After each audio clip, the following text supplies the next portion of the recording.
We are red. Red is Ron. Hello and good evening. Welcome to Thursday, January 30th, 2020, Selectmen's meeting. We could all stand to pledge allegiance. I pledge allegiance To the flag of the United States of America and to the republic for which it stands, one nation, under God, indivisible, with liberty and justice for all. Just like to mix it. Just try to mix I'm it. ready for that. All right. Why am I sitting in a hole? What are you doing down I don't know. You got that saved. Yeah, all right, I'll get it. Somebody get me a cushion. No, it's dead. That's why I'm in the hole. Push down and then I think that looks up. No. Would you put this on Kevin's list? I feel like a kid at the grown-up table. You have my chair? No, I wouldn't do this to you. There's a nice green chair over there. Oh, I like green. This is going to be too much of a hassle. No, it's not. It's not very good. All right, Joe, unplug yourself.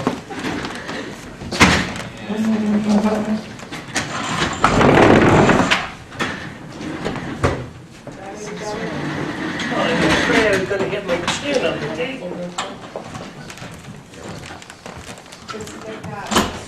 No, this will be good. Sorry for the disruption.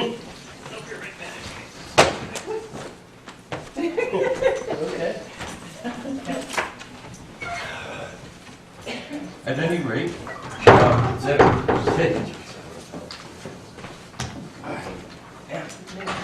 okay, so at any rate, let's bring the minutes of 1/23/20 to the table for review and discussion.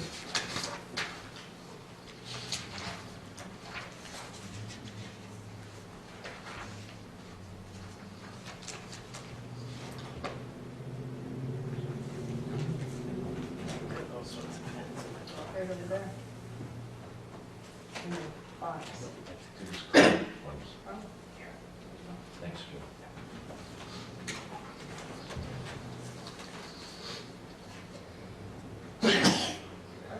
Thank you very much.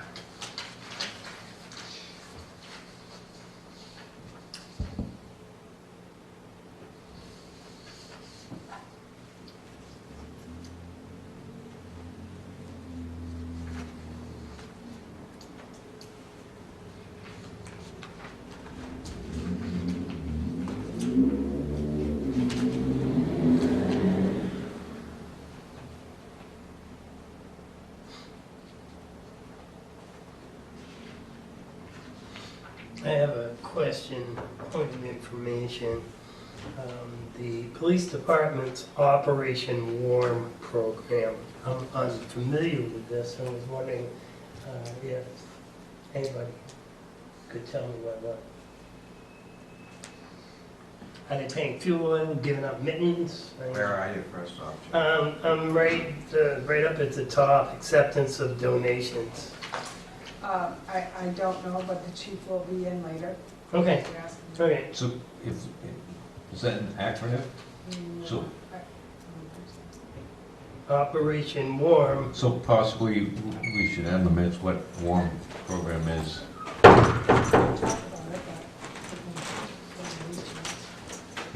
If we, so when people read this, what it means. And also thanks to Mr. Narkowitz, I'm going to say Narkowitz, for his generous donation.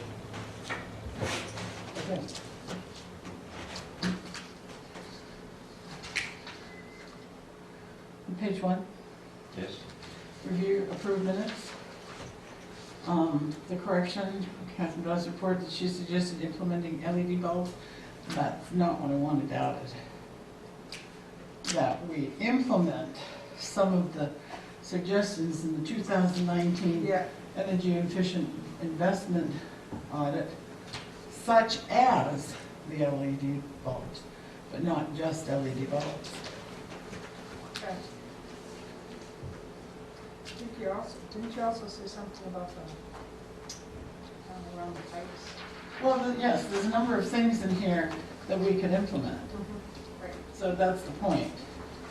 We can do it ourselves, and we should. So, a little bit more detail in there.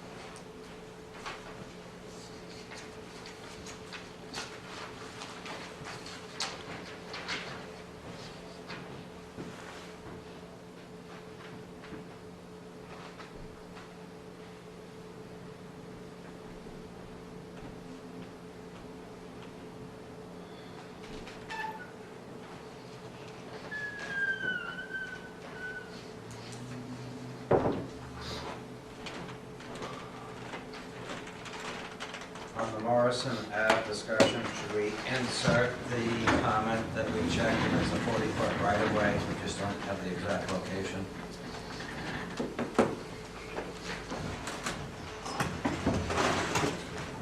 Where's that?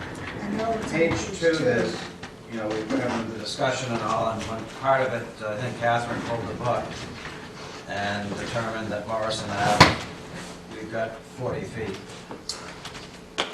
And the road is probably mid to high 20s paved, so that there's gonna be more town property on either side of the pavement. Okay.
Page 3. Right above town administrator, CBA negotiations Yeah, and I that. got that. Okay. I already told him. Okay, thank you. Now he will have- Yeah. Thank you. Yes.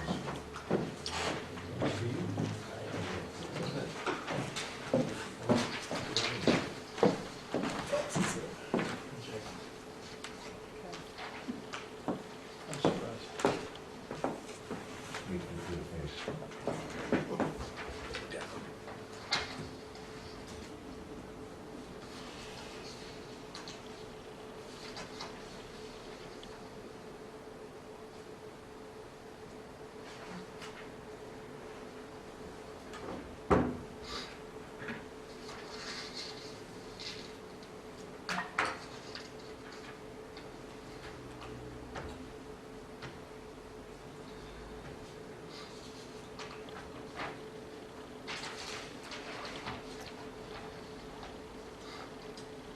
When under 2 of 3, when you talk about the comp time, when it says Selectman Dawson reminded the board the town's money will pay for 8 hours, agreeing with the need for more parking enforcement, wouldn't you say that reminded the board that the town's policy would pay for 8 hours?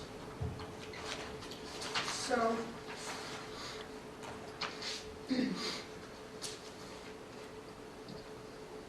if we're taking from the, I mean, there are two ways to do the minutes. I mean, you can take verbatim exactly, and we had this discussion before about what the selectmen actually say, or we can,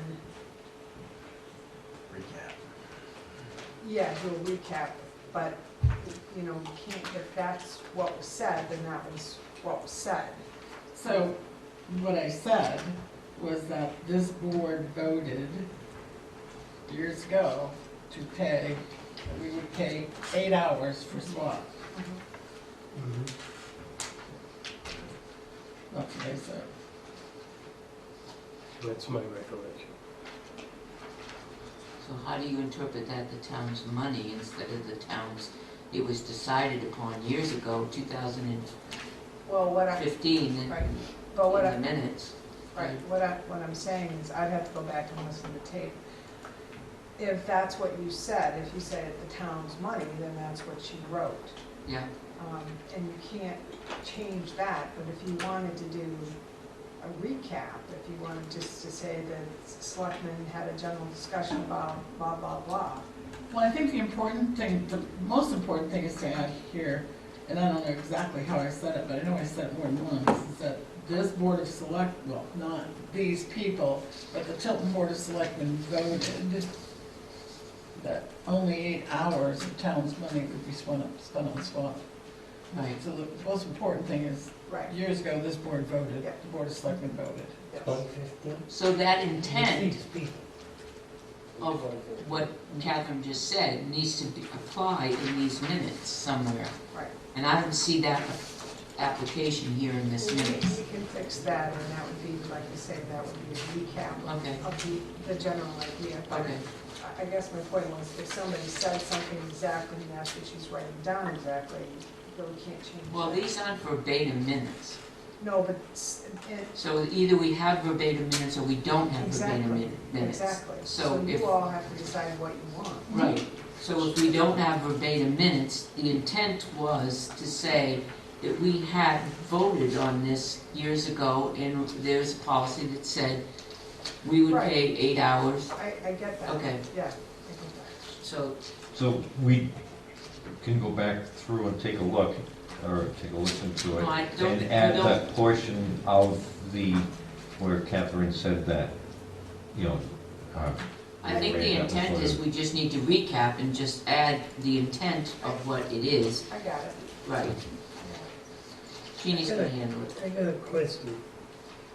It just seems, we're trying, right in the same, right after that. Let me see. It says that, you talked about that, and then went right into parking enforcement with a comma. Now, what They're did, two separate issues. which led to a conversation about parking enforcement. That was my next statement, yeah.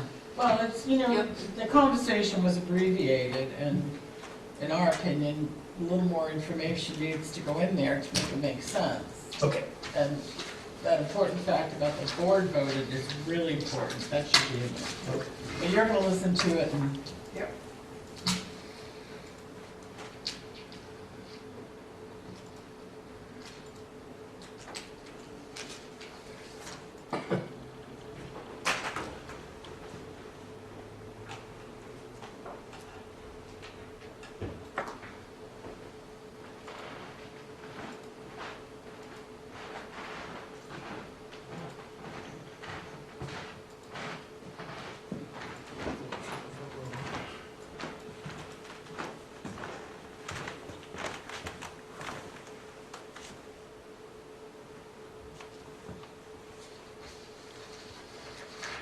I'll make a motion to accept the minutes of Thursday, January 30th as corrected as amended.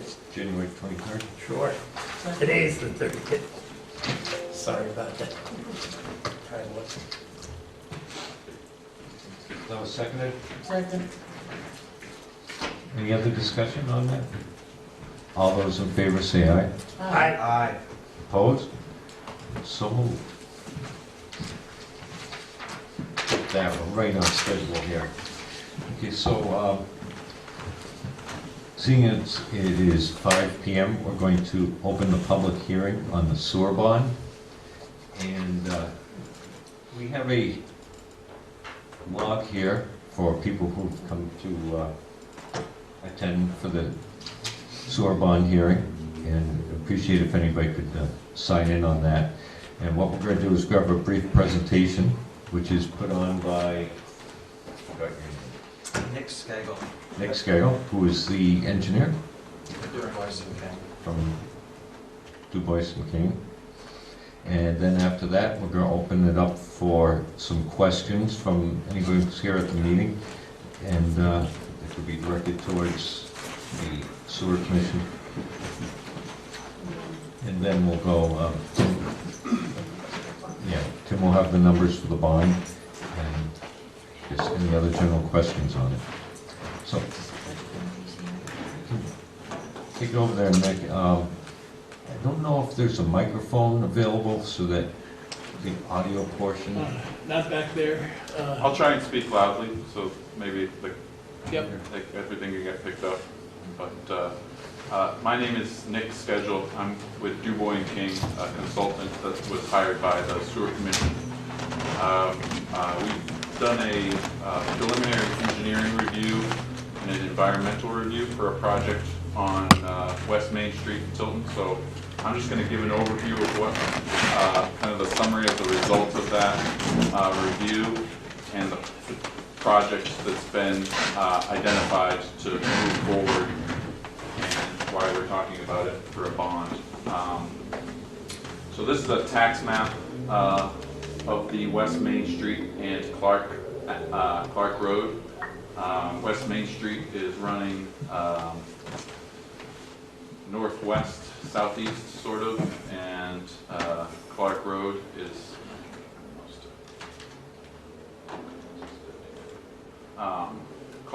running southwest to northeast. It includes,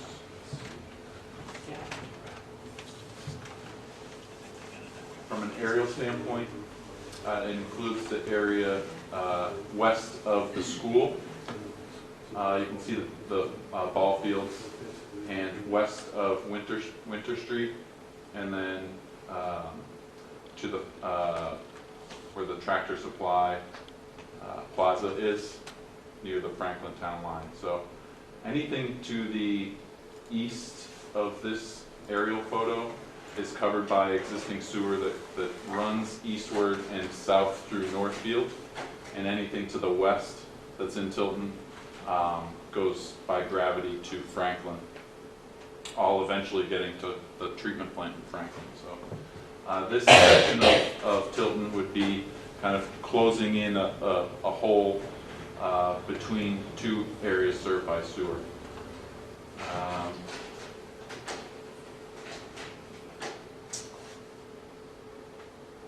And just looking, this is the zoning map for the town. We're in the lower left corner. It just shows that we're in a general commercial and a residential zone. So West Main Street is a state highway, as you know. We're going to, in the next phase, be getting permitted through state highway excavation. So we met with them to discuss the route along West Main Street. We've got water already in the road. We're going to be running along a corridor that's next to a gas main. So as we've gone through the report, we'll show you some of these challenges. But one is the small right-of-way and trying to keep most of the work outside of the travel lane to keep the traffic control costs under reasonable. This is a section where we're going to deal with drainage crossing, and we're going to be moving the sewer into the road. This is that drainage that we're going to be crossing. And this is it in a profile. Just when we go back to why we talk about the need for the project also includes a pump station. And the pump station is going to be towards the western side of the project at that drainage where there's a low point in the land. We can't get from the whole way with a gravity system, so there's a low point where all of the gravity would flow to, and then a pump station would be needed. And that pump station would be located on property that's already owned by the town where the public works facility is.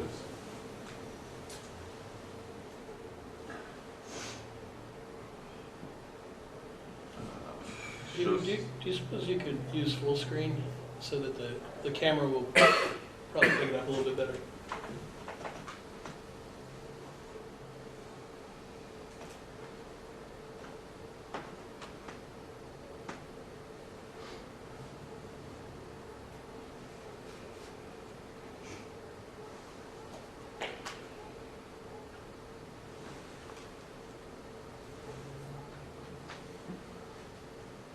That's okay.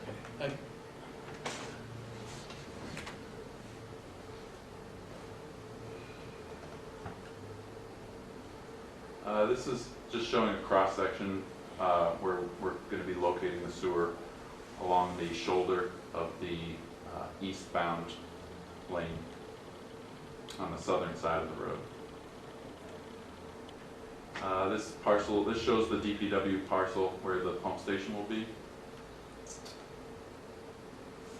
And on the far right here, you can see there's another drainage crossing that we have to deal with. So the reason I'm showing each of these is just while we're doing the engineering study phase, we want to identify things that will contribute to our costs and our cost estimate. And all of this brings us to how we arrive at a cost for the project. And we've itemized items and provided unit pricing based on construction costs for, this cost estimate was provided to the commission just around Christmas time. So it would have been fourth quarter or third quarter New Hampshire DOT pricing and some of our internal pricing from previous projects. But it identifies certain things that we need to do, where sewer crossing at the culvert.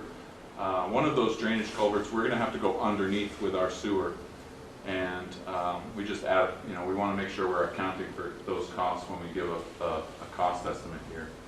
So different depths of sewer at different rates. Ultimately, we come up with a bottom line price, and that's what's in the bond article, is a $2.5 million bond for this project.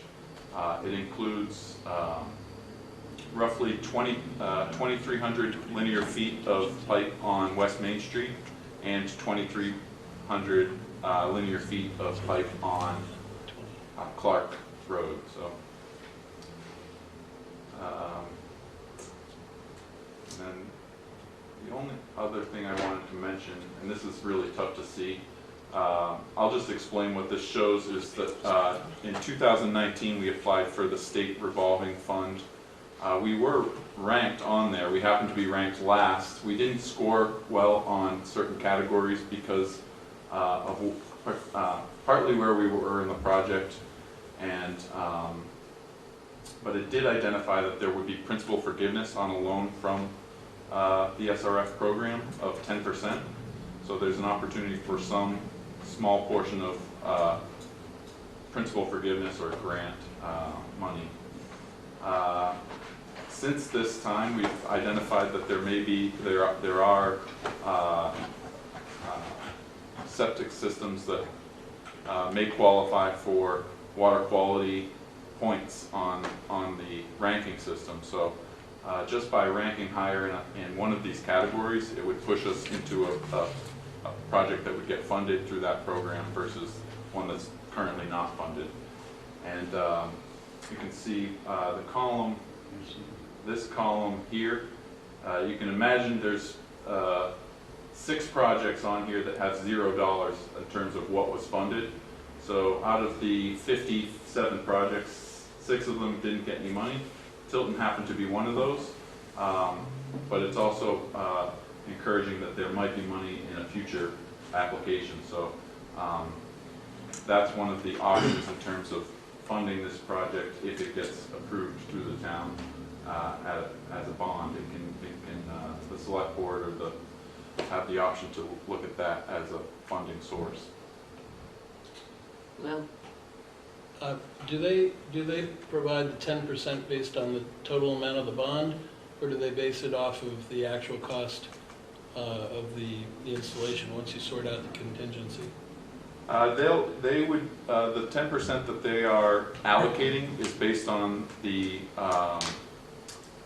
amount that they get when they get the application. So if you're bonded, if the bond is for 2.5 million, and that's what we put into the application that they approve, then that's what, and it gets approved at 2.5, they may only fund 2.3 million out of the 2.5 and say, only give you 10% of the 2.3 that they're willing to give you.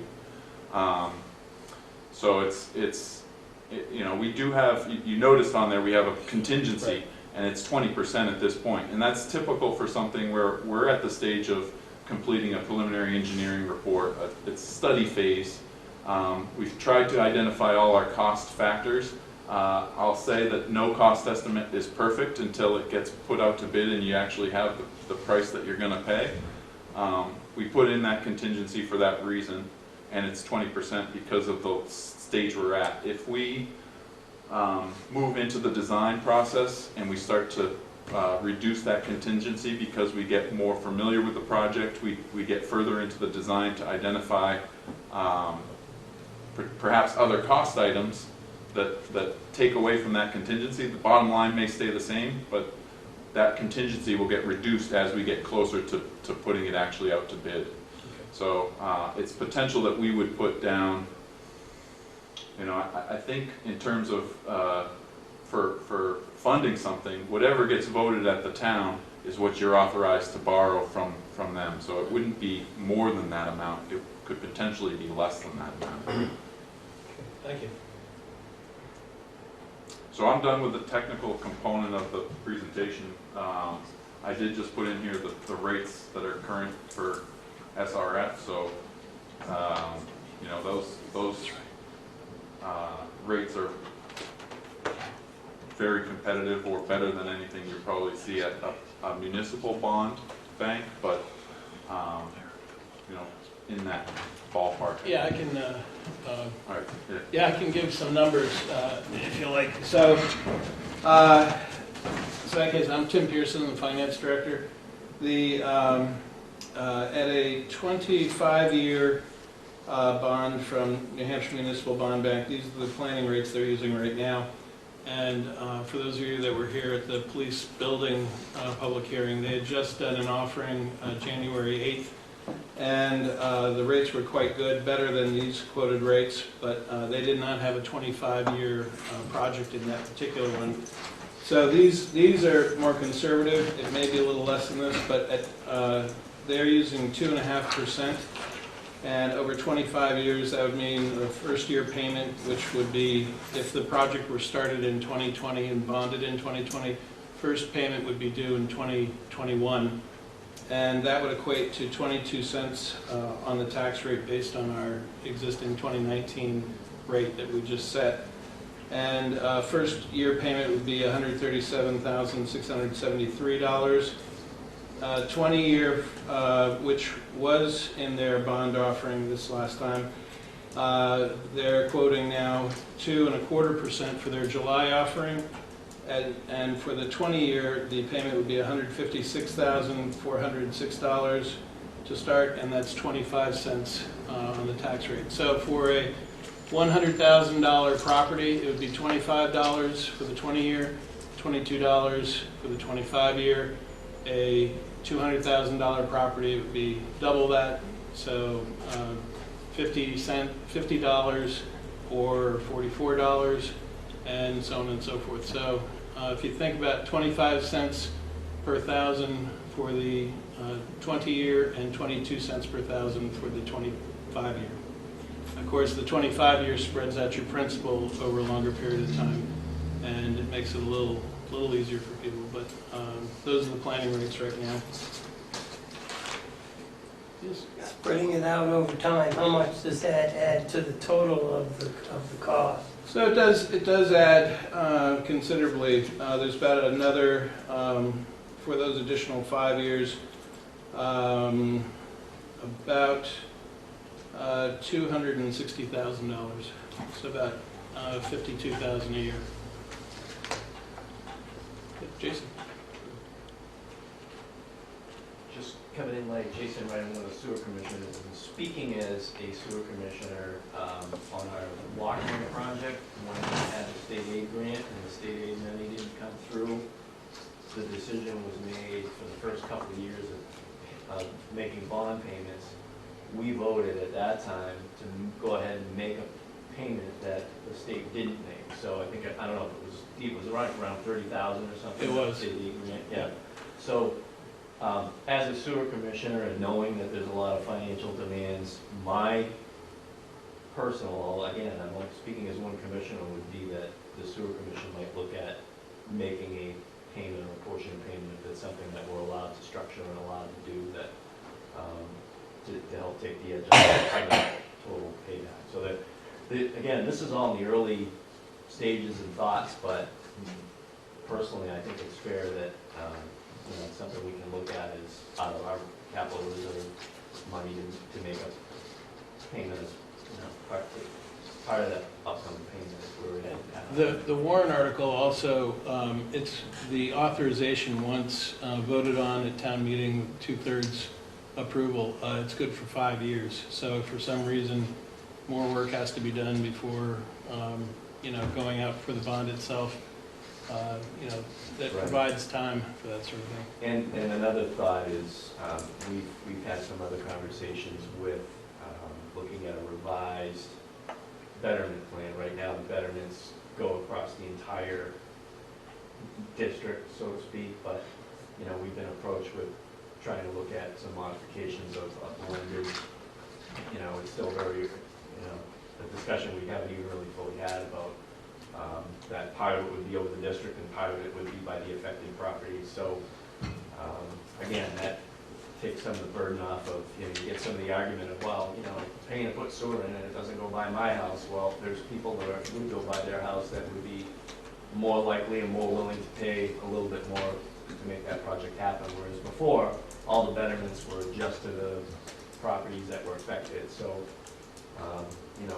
paybacks and moving that money around, there's some things we'd like to talk about.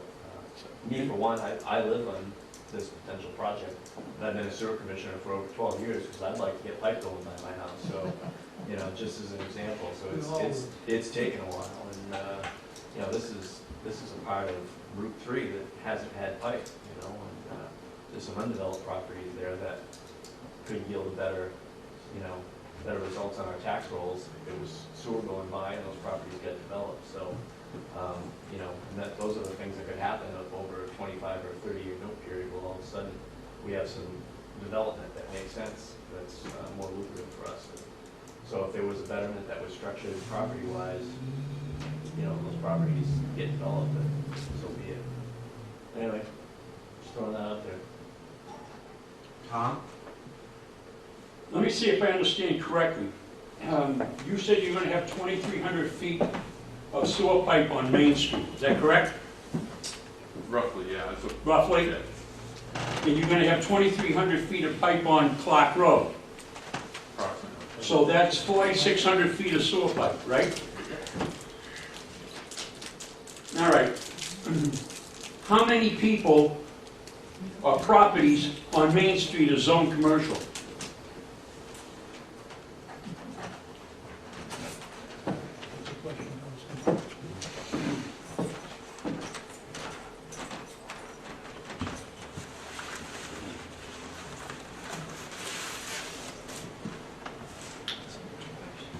Someone answer the question. I don't know the answer. Is that on West Main, Tommy, or the whole project? Your question. Maine is. Main, because Main is general West- commercial. Where the project is Yeah, slated to be. West Main is the project's in the general commercial district. It is. Yes. Yeah. Clark Road is not. Clark Road is in the residential Yes. district? There you go. 29. properties. 29 properties on what? Within the general commercial. All right, so it's 29 properties. How many on Clark Road? How many on Clark Road? As residents, That will be residential? right. Yeah.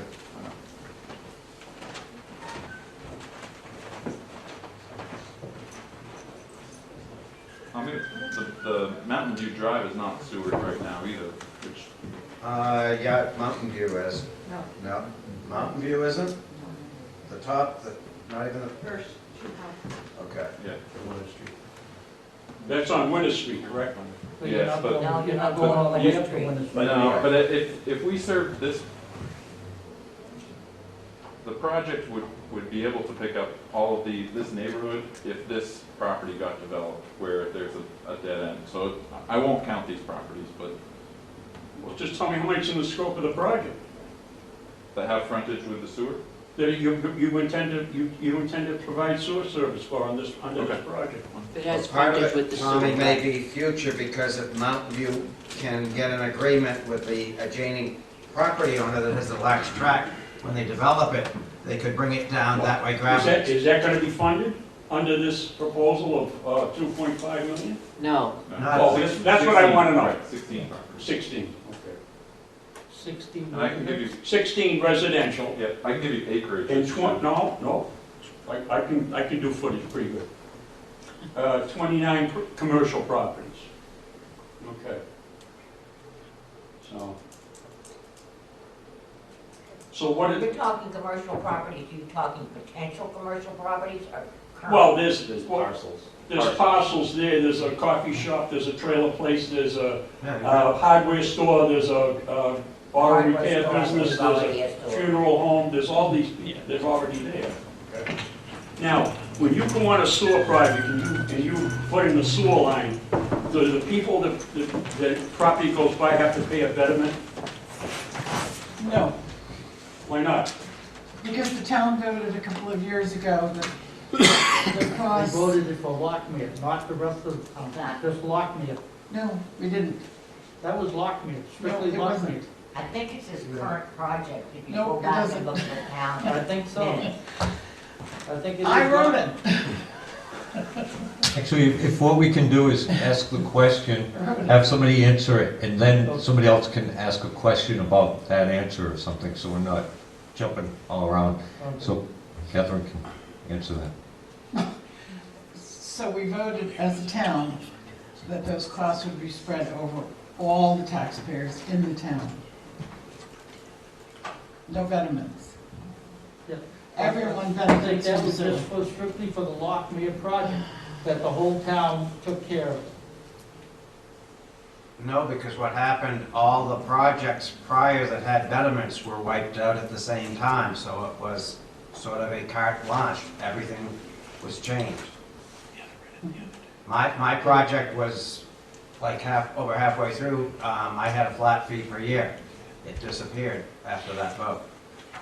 The Route 3, the further project, Anchorage to the town line area, had betterments. That got erased in that same vote. It's no different than school district, fire district. We pay into them whether we use them or not. Let me ask you this. Yeah. If it's no different, why don't you guys pump out my sewer? I'm on a septic tank.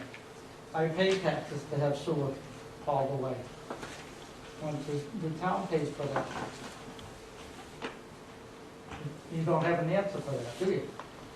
Because you just said it was all, I'm paying to have my sewer tank, my sewer pump pumped out Mhm, every few years. mhm. I think the town should pay for it because it's part of my taxes already. Should I get the town to plow my road because I'm in town and it's a road? It's, they're sort of circular arguments. We can come up with them. It doesn't solve anything.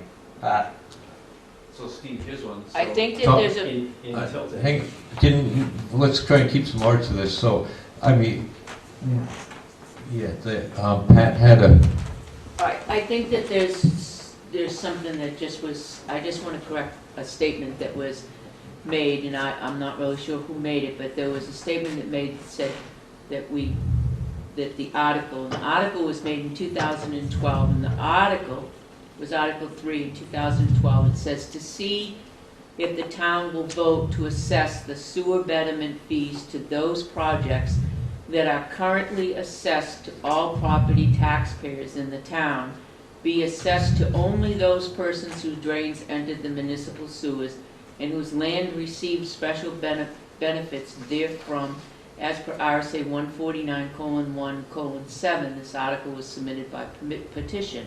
That was the article that they voted on. However, what's being submitted in this town meeting's warrant article specifically states raise and appropriate by taxation.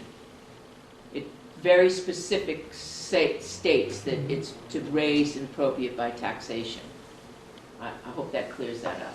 Anybody else question? Tom? Yeah, can you just give me an idea of, at the commercial, well, you can do the whole project if you wanted at 4,600 feet. What's the average cost per foot to lay the sewer pipe? It varies in terms of the way we did the costs per foot was we looked at a profile and the way the land was and how deep the sewer was. We didn't look, I can give you an average of all of the sewer pipe along West Main Street, I guess, in terms of the cost per foot. Well, that isn't useful. You have to know what the cost per foot is on your proposed budget here. That's right. You have to know that. It's gonna change, Tommy, if I'm out of the roadway, it's a cheaper price. If it's in the roadway. I'm asking Even for an with the average. average. I'm asking for an average. Okay. That's what I'm asking for. Whether it's, $59 a foot or $76 a foot, whatever, just an average. Well, yeah, I want to take the dollar amounts here and add them. I don't think I have it. 2.5 million divided by 4,600 feet is 543 feet, $543. Yeah, but you got a pump station of a half a But the million. whole project, Yeah, Yes. right. Yeah, I think that's But fair. that 250 has a contingency just in case fund into it, which they always. So it's not directly related to your hard construction cost? That should be considered. Well, the per foot prices Tom? range from 55 to 125. Here. depending on the depth. Tom? 55 to 125. Yeah. Okay. Yeah, That's 175 divided by 2 is like $86 a foot. My math is screwed up, right? Right up the middle, let's say 80, 90 bucks. So it's $80 a foot.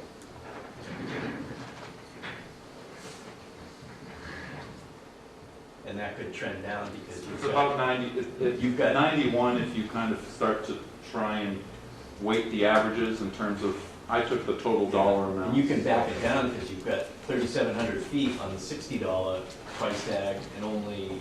Yeah, the majority of the pipe is shallow, Yeah, so, a or lot of shallower. But the way we did the cost estimate and the way we know how to compare it to other projects is how deep it is, not necessarily where it is in relation to commercial versus residential property. If that's, but in terms of the cost per foot, if you weight all of those averages together, it's approximately $92 per foot. Tom? Yes, the size of the pipe in the commercial is the same size as the pipe in the residential? We have 12-inch pipe in both locations, yes. So a commercial business is going to be pumping 4 times what a residential person is pumping and they still have the same size pipe?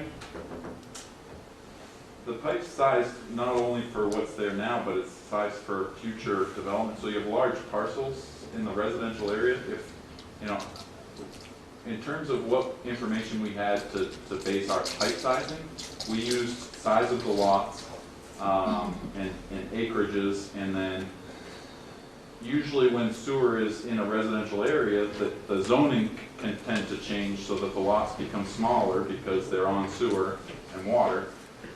So that gets factored into it. But and the slopes of the profiles have to do with how much capacity is in there. So you know, a residential property in this area is per square foot is probably producing more, but it depends on the commercial use. So if you base it on the commercial use that's there now, or the commercial use that's going to be there in 80 years, 25 years, 30 years. Tom? Yeah, Bill, you know, doing that projection for 80 years or 50 years from now, you could put in 24-inch pipe and that would last 100 years. But, I mean, that really doesn't solve. I mean, all I know is in my construction days, they did residential went one size and commercial went another size. And now another. I'm sorry, I need to ask you a question.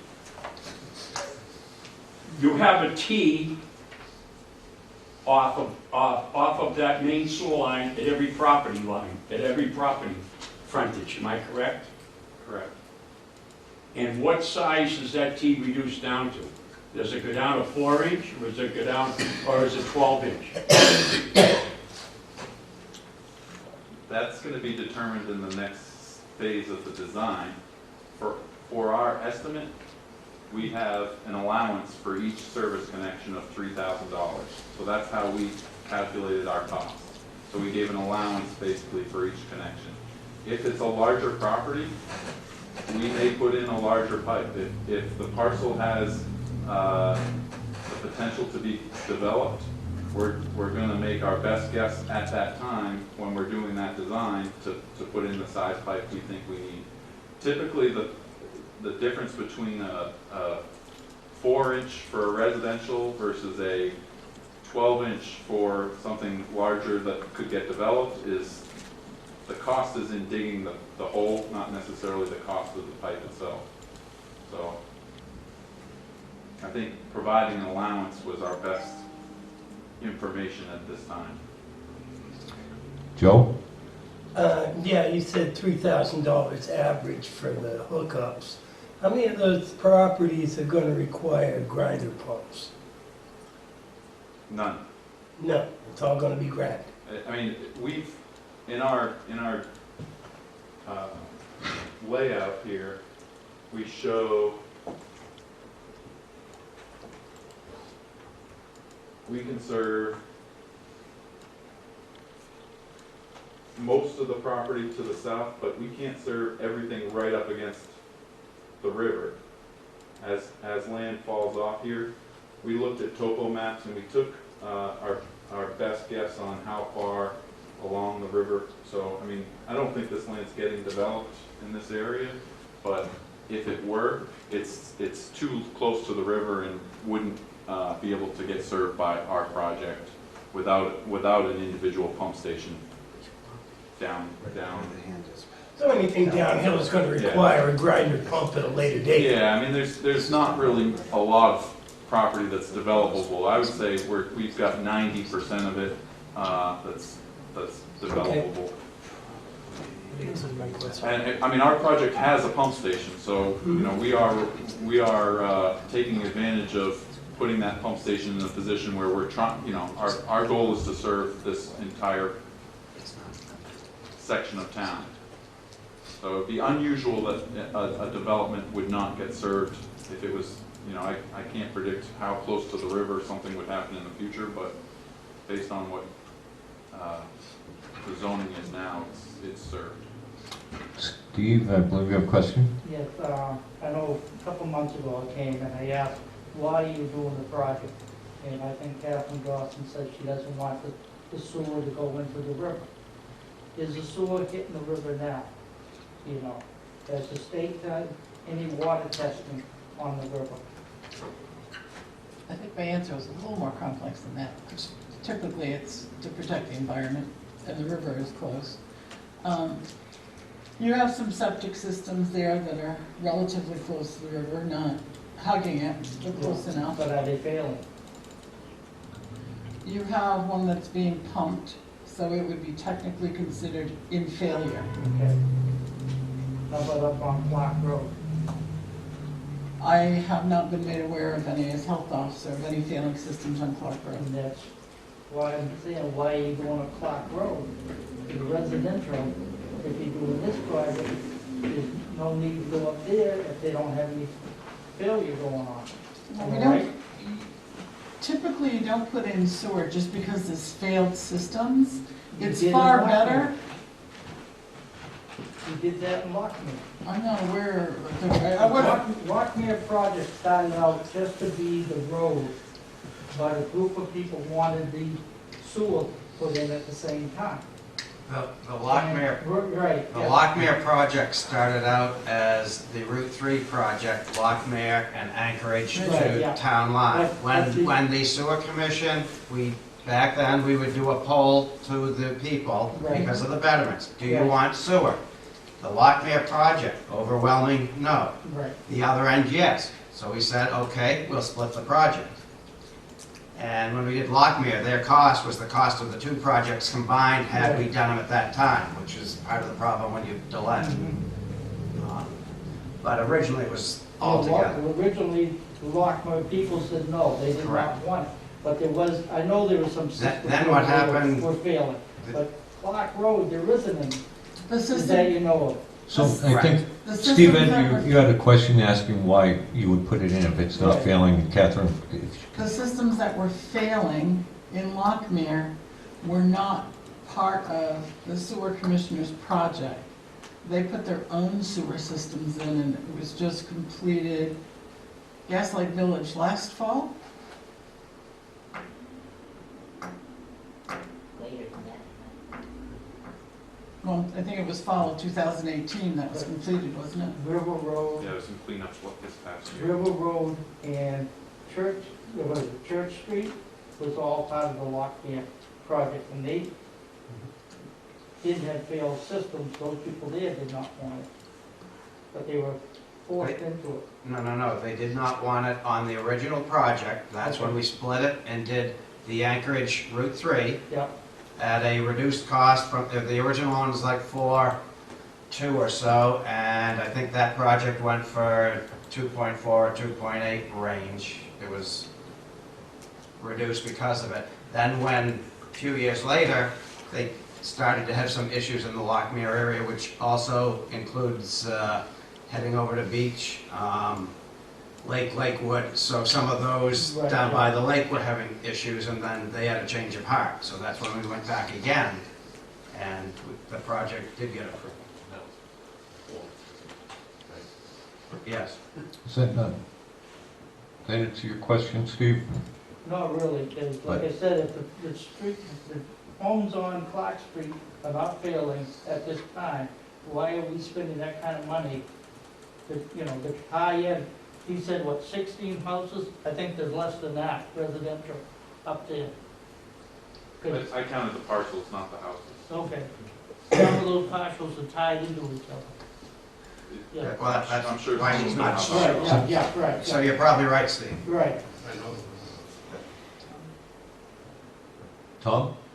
Yeah, I kind of agree with Steve here that, putting 2,300 feet of sewer pipe on a road that really doesn't need it is unnecessary. And one of the questions, another question that I have to ask the sewer commissioners is, what is their philosophy of use of this? Do they intend to have the whole town under surge at some point in time, or just the people that need it, or out of the rural district? They can answer that, I'd appreciate it. My opinion is to try to get as much of the town sewered as economically feasible. We've got some areas where you're going out and you're going a couple hundred yards between houses. It's not that economically feasible, plus they normally have the bigger lots, which are more sustainable to septic systems. So generally it's more downtown. If you do the commercial industrial areas, that may open up more options for development for them, because now they can go into a sewered system. They just may have to get permitted through the treatment plant. That's my philosophy. Jane had her hand raised up. Yeah, how many people do you expect to hook up? Are you gonna force everybody to hook up? The way the statute is, any system older than, I believe, 1985 is required to tie into municipal sewer if we say you've got to tie in. If it's newer than that and there's an approved plan in Concord, you can operate on that existing system until such time as it fails, or you can change at any point. So how many, do you know how many that will be? Because you got one that's brand new, Mhm. one with Joe. Mhm. I don't know about the others, if anybody else had to put. I'm not sure how Duncan's is, because that's always been in a state of semi-failure, depending on the time of year you want to keep your windows Right, closed. yeah. So- But Aroma Joe's is built in the last, Right. I'm gonna say, what, 5 years, 6 years? Right, so So they, that's a brand new septic Right, system, so so- they will not tie in. so what we would do, we stub out, it'll be a cap stub. At such point as they want to tie in, they have the ability now. If their system's approved and they're happy, they're good to go. But did you do any studies to find out of the existing businesses and the existing residents on Clark Road, how many will be required to hook up? No, what we're doing is trying to get as much of, or my philosophy is trying to get as much of the town sewered as I can. Here's a project, I'm tying in another big section of Route 3. We'll be, after that, if this project goes, I believe about the only section of Route 3 that we have unsewered is around Catherine's house between, I have sewer to the south of me, and I mean to the east of me, and I have it to the west. So I'm probably the only house on that section of Route 3 that doesn't have the ability to hook into sewer. How were the businesses on both sides? They Down got at the one foot of the septic? hill, and actually, I own part of that down there, that's connected, and the golf course is connected. But How about the golf course, is that connected? yes, Yeah. they went cross-country. they went under Route 3 and down. You don't wait until systems have failed I understand. to put in sewer. It's too late. It's too late, because these projects take many months, years to develop, put into fruition. So if you have a failed system and you haven't put in sewer, I do have another question. We're talking about this project. I know years ago, up off of Lancaster Hill, we got the trailer parks up there. They came and tried to get sewer tied in. Because a lot of their systems are failing. Why aren't we directing it that way instead of going down commercial? If you got failed systems up there, they had to rebuild a lot of them in the last, I'm gonna say 15, 20 years. They had to rebuild a lot of their systems. are you talking, I'm about No, talking the about, Wendy's. used to be Yeah, done, no. used to be, it's Windy Hill now. Now, Wendy, yeah. Yeah, it used to be Dunlop. The problem we have with that is I either am coming from Autumn Drive or Nickerson Assembly. I believe those are the two closest sewer points to get that. I understand, but there's also, I think Lancaster Hill has a fair amount of ledge in it. We've got areas there, that nice little curvy area where the road is nice and narrow that, That's the same way with Clark Road. You got ledges up at the back end of it. yeah, but at least on Clark, they've cleared away so you don't have it's not the trees right over the road. Yeah. But the problem there is that the distance away, getting it up there. Yeah. that would be expensive. That's a lot of other, but you never really answered my question about testing the water on the river. Has the state done any testing for sewer? Raw sewage and raw, Yeah, you're saying that's the one reason why you're putting the sewer line in, because you don't want the sewer running into the river. you So put it in to prevent. Yes. You don't Yeah, wait but- until the catastrophe has happened. We have not been notified as such. I don't know if they are or not. They test at the treatment plant. Yeah, but then you That's got their sewer district. from everywhere there. I Because understand. what I was gonna say is, you got the Northfield side, you got Pike Industry right on the river. You actually have pretty close, the town of Northfield dump recycling center is pretty close to the river also. So they could seep into the river, and that could say, you know, that could be part of saying that there is a problem there with sewer or contamination. If they tested the river for sewage, how would we know where it came from? If you do a different point, start up at Silver Lake. You had two different parts. You got the Silver Lake that has sewer system, then you got the Belmont side. It's not all of it is sewer. So start at Silver Lake and test it down there. We have a couple more people with some questions. Your questions, have they ever done any testing on the Right, river that right. they know of? And I think the answer was No. no. No. Tom, you were next with the question, and Jason? Yeah, You can come back, Steve. there's 2 points that I want to make. The town I grew up in did the same thing the Tilton's doing. It's like a snowball running downhill. They put sewage in for the commercial side of it, and the commercial built it, overbuilt, and then the sewer's running at 110% and dumping raw effluent into the river. Then they had to go back to the town and get a $10 million bond to add on to the septic system, which I worked on building as a carpenter.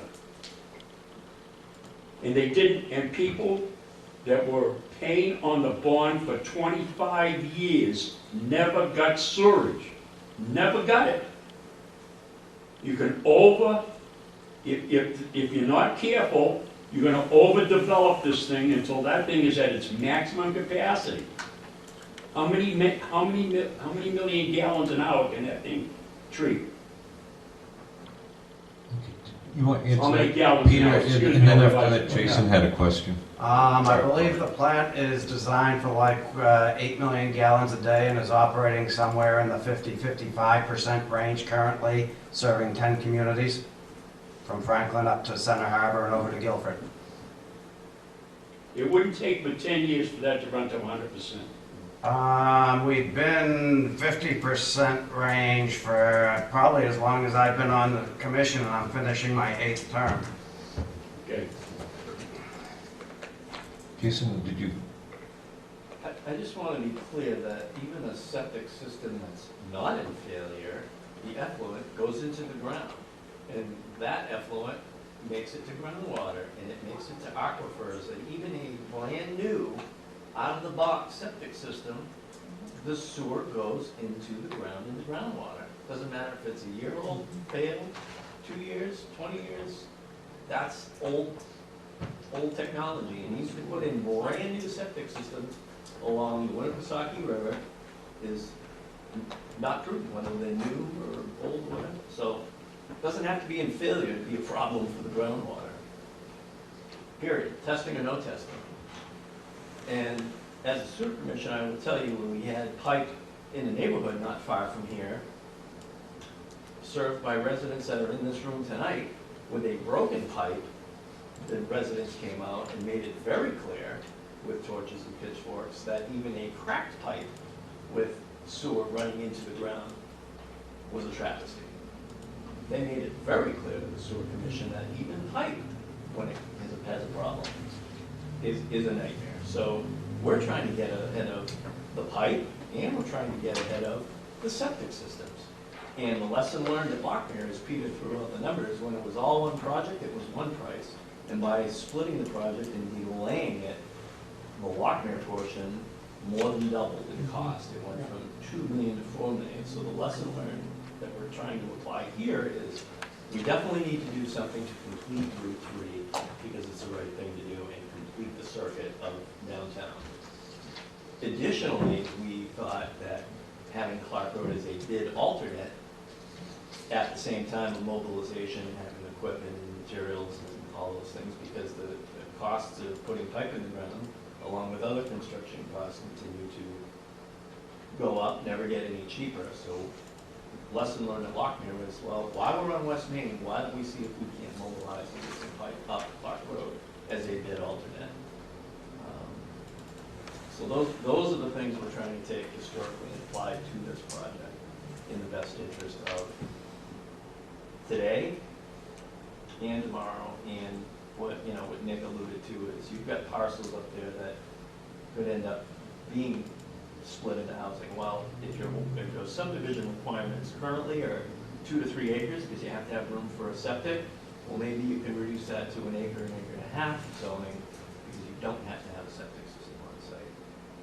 It allows for, I think, for more taxpayers, and it helps take the edge off of some of the tax bills, depending how you want to do that in the next 20, 30, 50 years. But the only pipe that is, the only sewer that doesn't get into the ground is that's a good, clean pipe that goes to the Franklin plant. And if you've ever toured the Franklin plant, it's a great tour. And if you haven't, I would encourage you, because they have redundancy and extra capacity at that Franklin plant and have for many, many years. Question? Yeah, Doug Wade, 5 Westwood Drive in Tilton. I know you're aware of this, but your leach field and septic systems are far more advanced today than I heard the day of 1980 something. Far advanced. And it's more of the homeowner's responsibility to repair those, keep them up, and if the town would like to go in and verify it and check the tank, soil tank, ground tank, I have no problem having them come to my yard and check them, let me know. But I know how old my tank is, and I know that I've got the most up-to-date tank, and it's gonna last me anywhere from 65 to 75 years, which I'll be long gone, and the next person will be in there will know that. If you kind of address maybe that figure and say, okay, now the town's out of it, but we'll just wanna make sure that your land is safe if it's near a river or whatever. These are some companies out there that are giving some great deals on great, and they're certified septic installers. That alleviates you folks from footing a bill and coming to us, like you come to us town people and ask us for this and that. You don't have to do that, you know what I'm saying? There are other alternatives, I feel, that are out there. And being around septic systems for 40 years myself, boy, some of the systems we put in now, these people never have to worry about it. Technology has come a long way. Jason? Question for Go ahead. What's your first name? Doug Jason. Can you put one of those new systems directly on top of where a field system is? And if say a property has no other place but to put the tank and field in the same spot, can you put the new thing right in the old thing after the soil's all done? If the soil is messed up, there was a number in the state of New Hampshire, like there's in every state. Right. Towns sometimes will go with the state with that number, but sometimes towns will make their own numbers, which is helping the homeowner. But no, you can't unless you test the soil. You've got to get that number.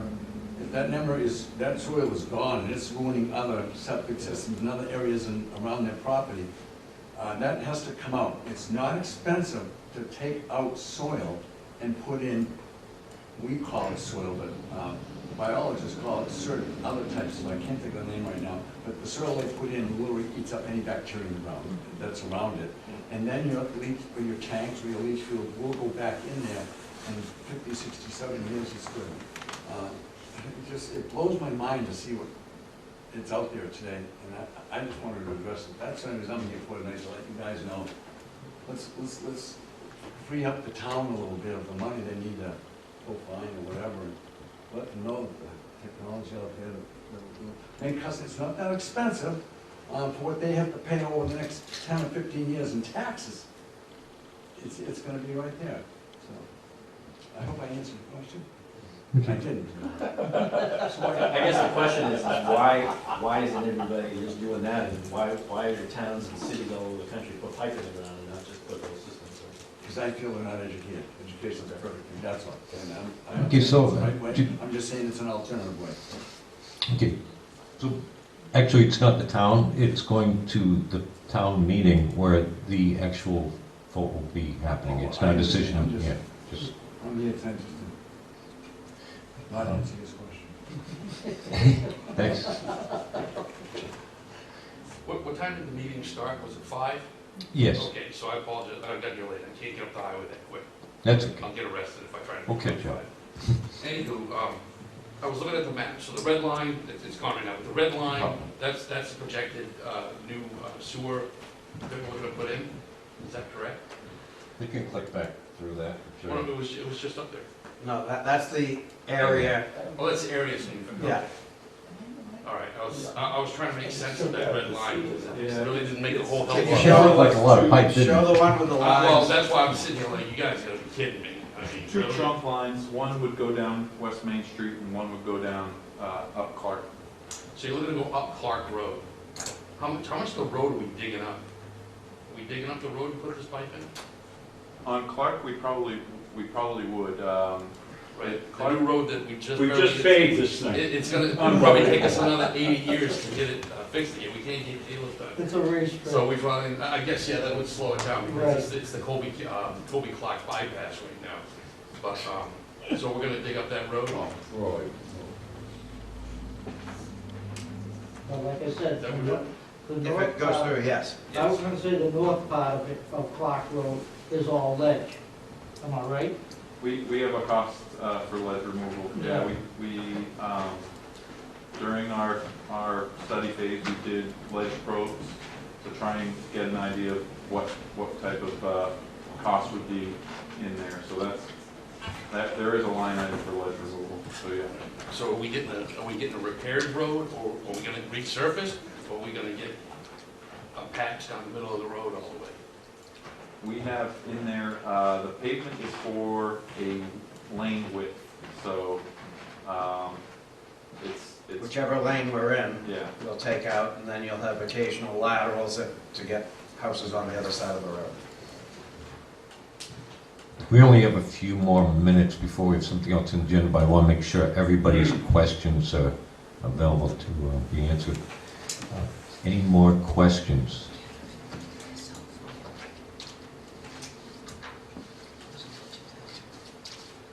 Okay, so, Tim, did you have anything else you wanted to add? No, just to reiterate again, the rate that New Hampshire municipal bond rate is quoting is 2.5% on the 25-year bond and 2.25% on 20-year bond. And the payment would be due the year following the issuance of the bond. And again, on a per thousand basis of valuation, property valuation, the 25-year bond is 22 cents per thousand, or $22 per $100,000 of property value. So if you have $200,000 property value, it'd be $44, $300,000, $66, and so on. The 20-year bond having a 25-cent per thousand cost of valuation, that would be slightly higher.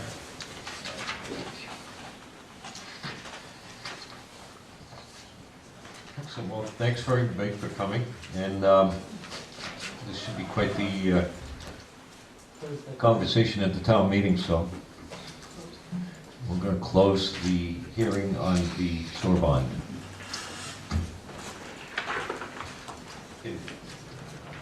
The next thing on the agenda, we have Cindy Yansky and Terry Page Community Action Program.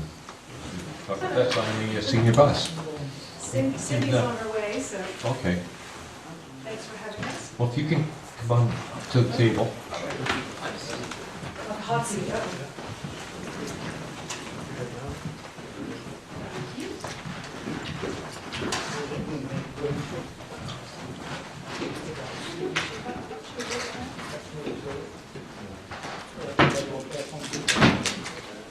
Coming by tonight. 6:30. Thank you. Good job. Yeah, thanks.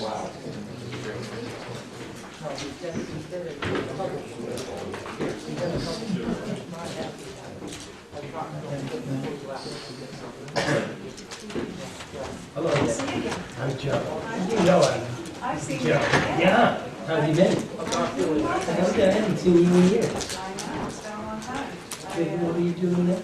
I'm the director for transportation. Yeah, I went, some work as a consultant for a while, and then I was the director over in Claremont. Who's sad, no lost you.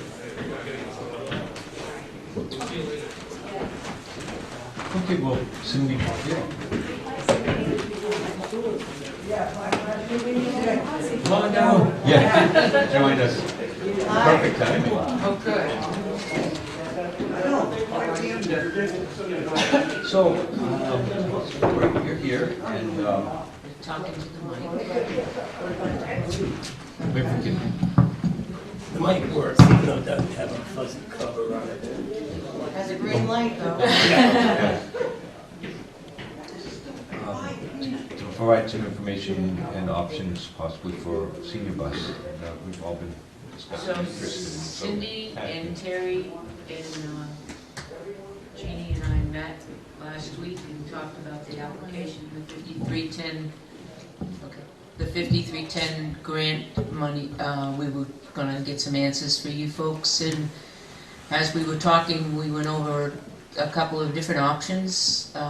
One was to get the ball rolling on the application, which is about that thick, you know, the government.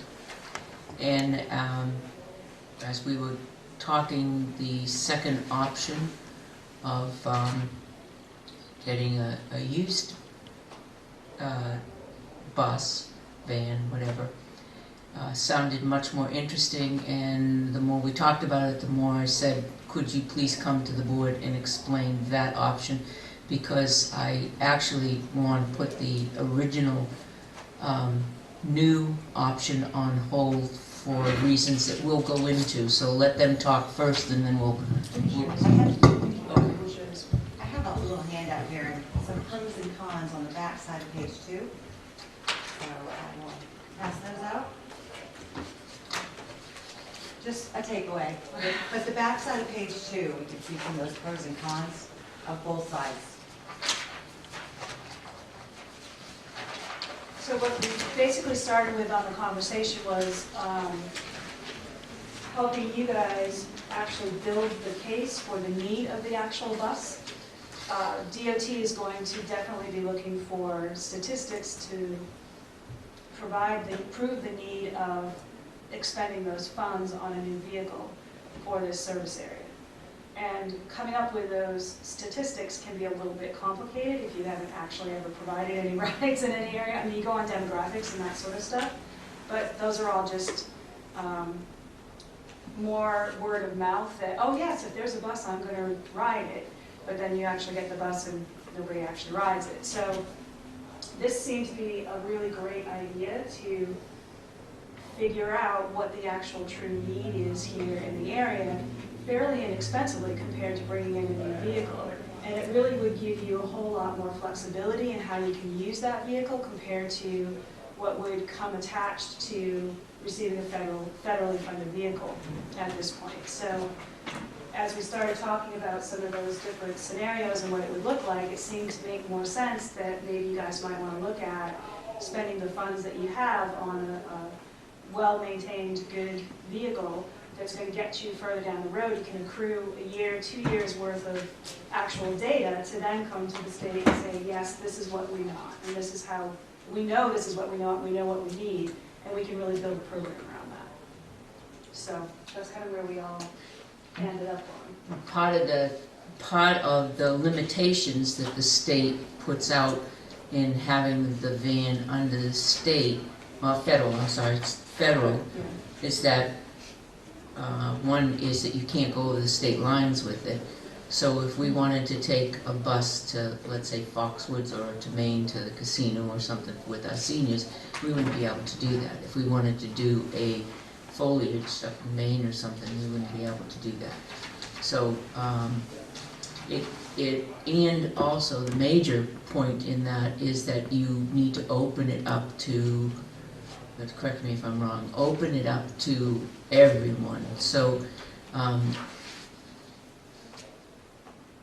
doctors and everything, so you couldn't just limit it to like our frame of reference, which would be seniors, disabled, town, and you would have to focus in on a lot of other activities which we wouldn't be equipped to do at this time.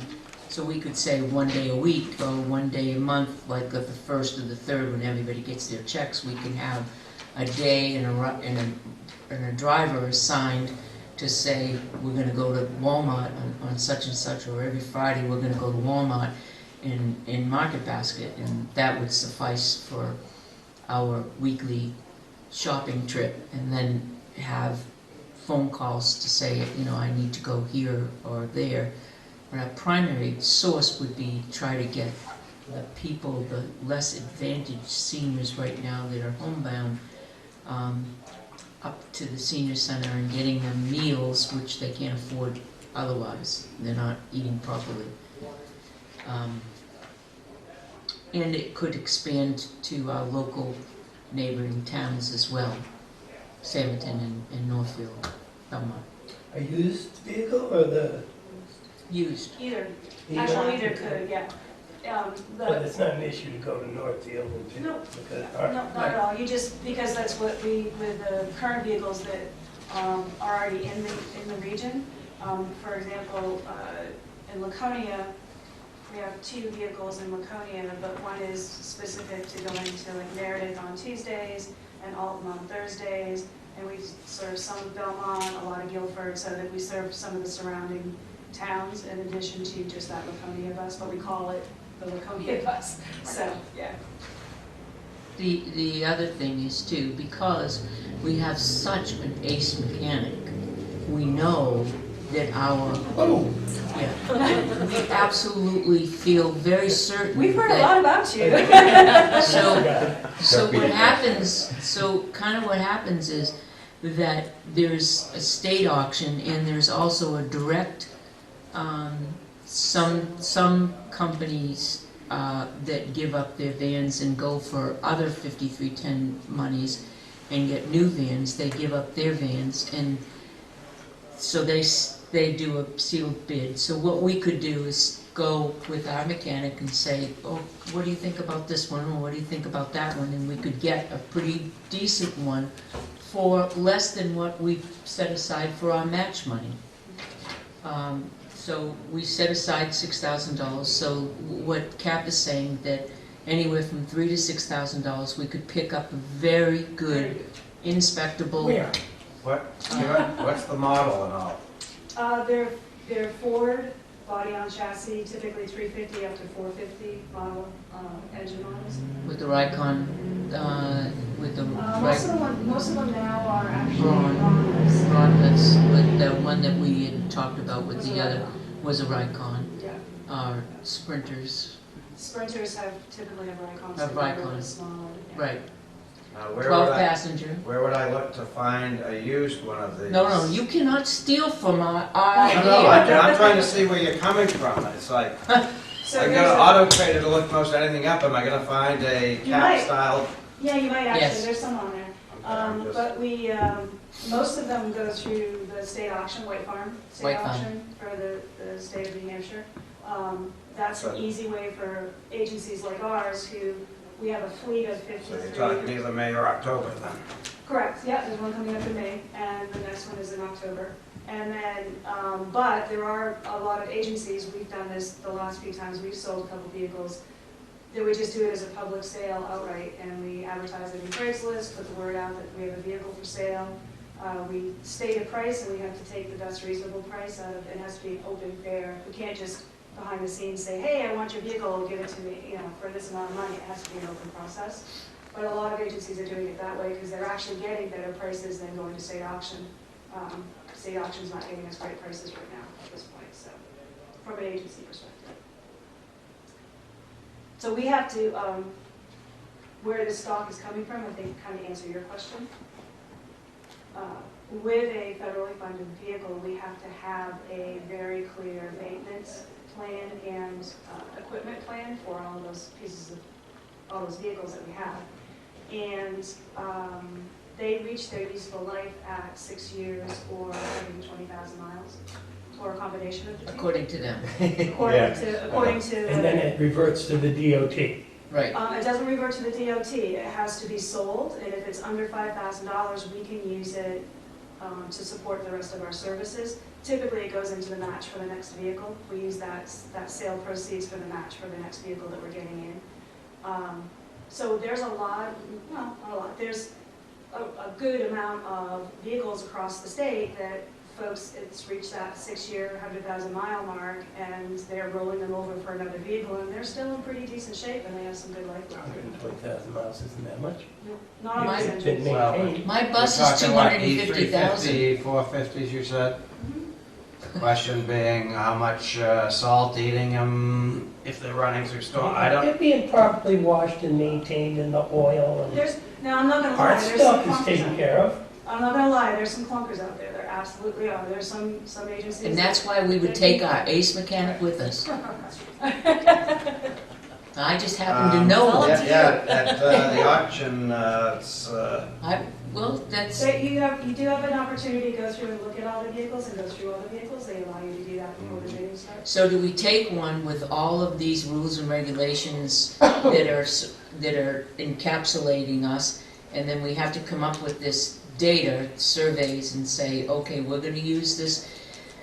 We have X amount of seniors and X amount of disabled people that will use this van on a regular basis, and we will use it 10,000 miles a year, and we won't promise we won't go out and do all of this stuff, but, or we can spend $3,000 to $6,000, take our mechanic down with us, get a really reasonable one with none of this criteria. We own it, we service it. Well, I have to take this. And we do that, so you can take it from there. Excuse me. Can we hear from our ace mechanic? I have a question. So, by doing this, we'd only be putting in, I think we were talking about putting $6,000 in. If we got the other vehicle, we would use the vehicle for a while, and we'd be right back where we are now. We'd have to get another vehicle. Potentially, yep, but But you if could we went to still. used, we'd have it, we could use it, we'd only be out to 6, and we could resell it, and also we'd recoup Absolutely. money from it. And you're saying that this would give us the time to establish all these numbers, the ridership, how much it's being used, Where it's being used, what where the it's being uses used. are, all of that. We get complete control over this. Complete So control of it. if we want to, I'm not saying anything huge and fancy, but if we want to put like a little bit of advertising Oh, from like absolutely. the Tanger outlets, Mhm. we'd be allowed to do that? Absolutely. It's your vehicle. It's our vehicle, but under the So- other plan, we No, could. just to be clear, you could. You can put advertising on the buses. There's criteria about what you can advertise and what you can't. But you can, we put advertising on our buses to have income coming in. That So helps. yeah, and you can do that, but you absolutely, And then we just establish all that information Yep. you need for a grant. And then we could also determine whether or not we really need it. truly need it. Yes. And the other piece of this too is, it's, the capital, the notice for the capital funding hasn't come out yet. So first we have to wait for that to come out, if we're gonna go with the 5310. Right, yeah, the notice hasn't come out yet. Then there's the application period, then it goes through its process. The approval period. This could be a very long wait before you get one. That's a very valid point. So we are receiving 2 vehicles that we actually ordered in 2018, 3 months from now. We're hoping, we're gonna get those vehicles. Right. So there's been a bit of a backlog and then getting vehicles cleared and manufactured into the recipients. So if you guys put in this application, they generally come out in May, you put in this application, it could be a year from now before you get a vehicle, if you put the application in. You can go down in May and buy one and have it on the road. I have a question. Yeah, These vehicles, they're wheelchair lifts, correct? correct. Is there a certain certificate program that these have to adhere to because they? Yes, if you Transport buy, vehicles. so if you buy the new one, if you get a 5310 funded new vehicle, you have to adhere to a very strict maintenance program for Well, I understand the maintenance program, but is there? the lift as well. Is there a inspection, a special inspection for these vehicles? Yes. For the lifts, yep, the and lift. that's A actually. state inspection? Well, but so there's been an issue with the lift manufacturer has announced that they are not going to honor any warranty or any work done and pay any warranty out on lifts that hasn't been maintained by a bronze certified mechanic. And there's only 3 in the state. But that's wrong. How much does that cost to become certified? They won't do it, actually. What you talking about, Willis? We've been trying, we've been working with them. We actually have the state now at the point where they're gonna write into their next specs for the next 5-year contracts for vehicles, that the lift manufacturer has to honor and provide training for work on these lifts. Because right now, I have to take all of mine, I have an in-house mechanic, and I have to take all of my lifts down to New London, to Londonderry, to get them serviced on a daily Oh, basis. that's a game, huh? Yeah. Yeah.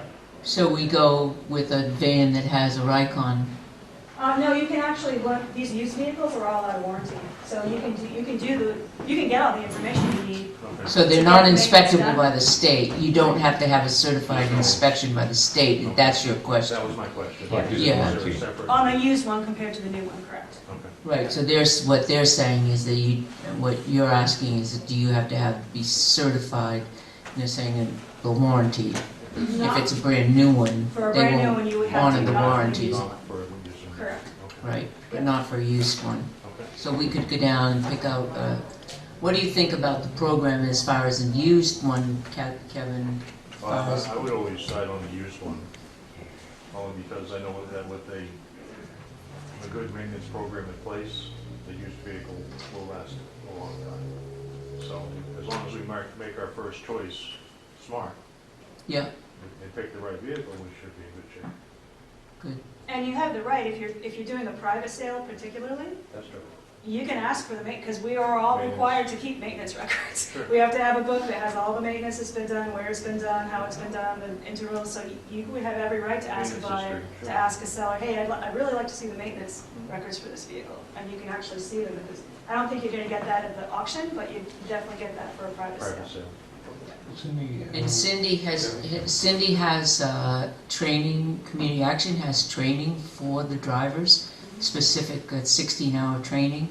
We have right now at least 4 or 5 drivers that are volunteering to drive for us. There will absolutely, this is just spirit of the moment with our volunteers right now saying we are going to look into the possibility of a van. Yes, I will be a driver. So that's not even out there yet to ask for drivers. And also we have someone that will letter the van for us. And if we go into looking at advertising on the van, we'll look at a small fee to advertise. Okay, ask. So I've already spoken to our famous person that does our lettering on our cruisers. And so for a small fee, let's just make an example, if it cost $100 for a small fee in the advertising, we would charge $400 to do an advertising on the van itself, then $300 would go to the senior program to run the van. So it's a rolling billboard. So it's a rolling billboard, correct, and then Kelly would do all the lettering and all the fancy whatever. No cost to the taxpayer. Actually, the way a lot of small systems are doing it is you actually, as part of the fee for them to advertise on your vehicle, they actually pay for the advertising to be created. But- So it's a- Well, that's exactly what we were saying, so, right. So the creator of the signage would get a small fee, and then the seniors would get the rest. And regarding The training. program, I should You say. mentioned training, I just want to, I asked Terry about it today, so we Yeah. were talking about it. That if you use the 5310 money, DOT will provide the training for your drivers. So that And wouldn't, it's mandated you have to have that training. So anybody who drives that van has to have recorded, certificated 16 hours of training. Right. that they Which require. encompasses the wheelchair and everything that goes with disability and everything. So even though I have a CDL license in special ed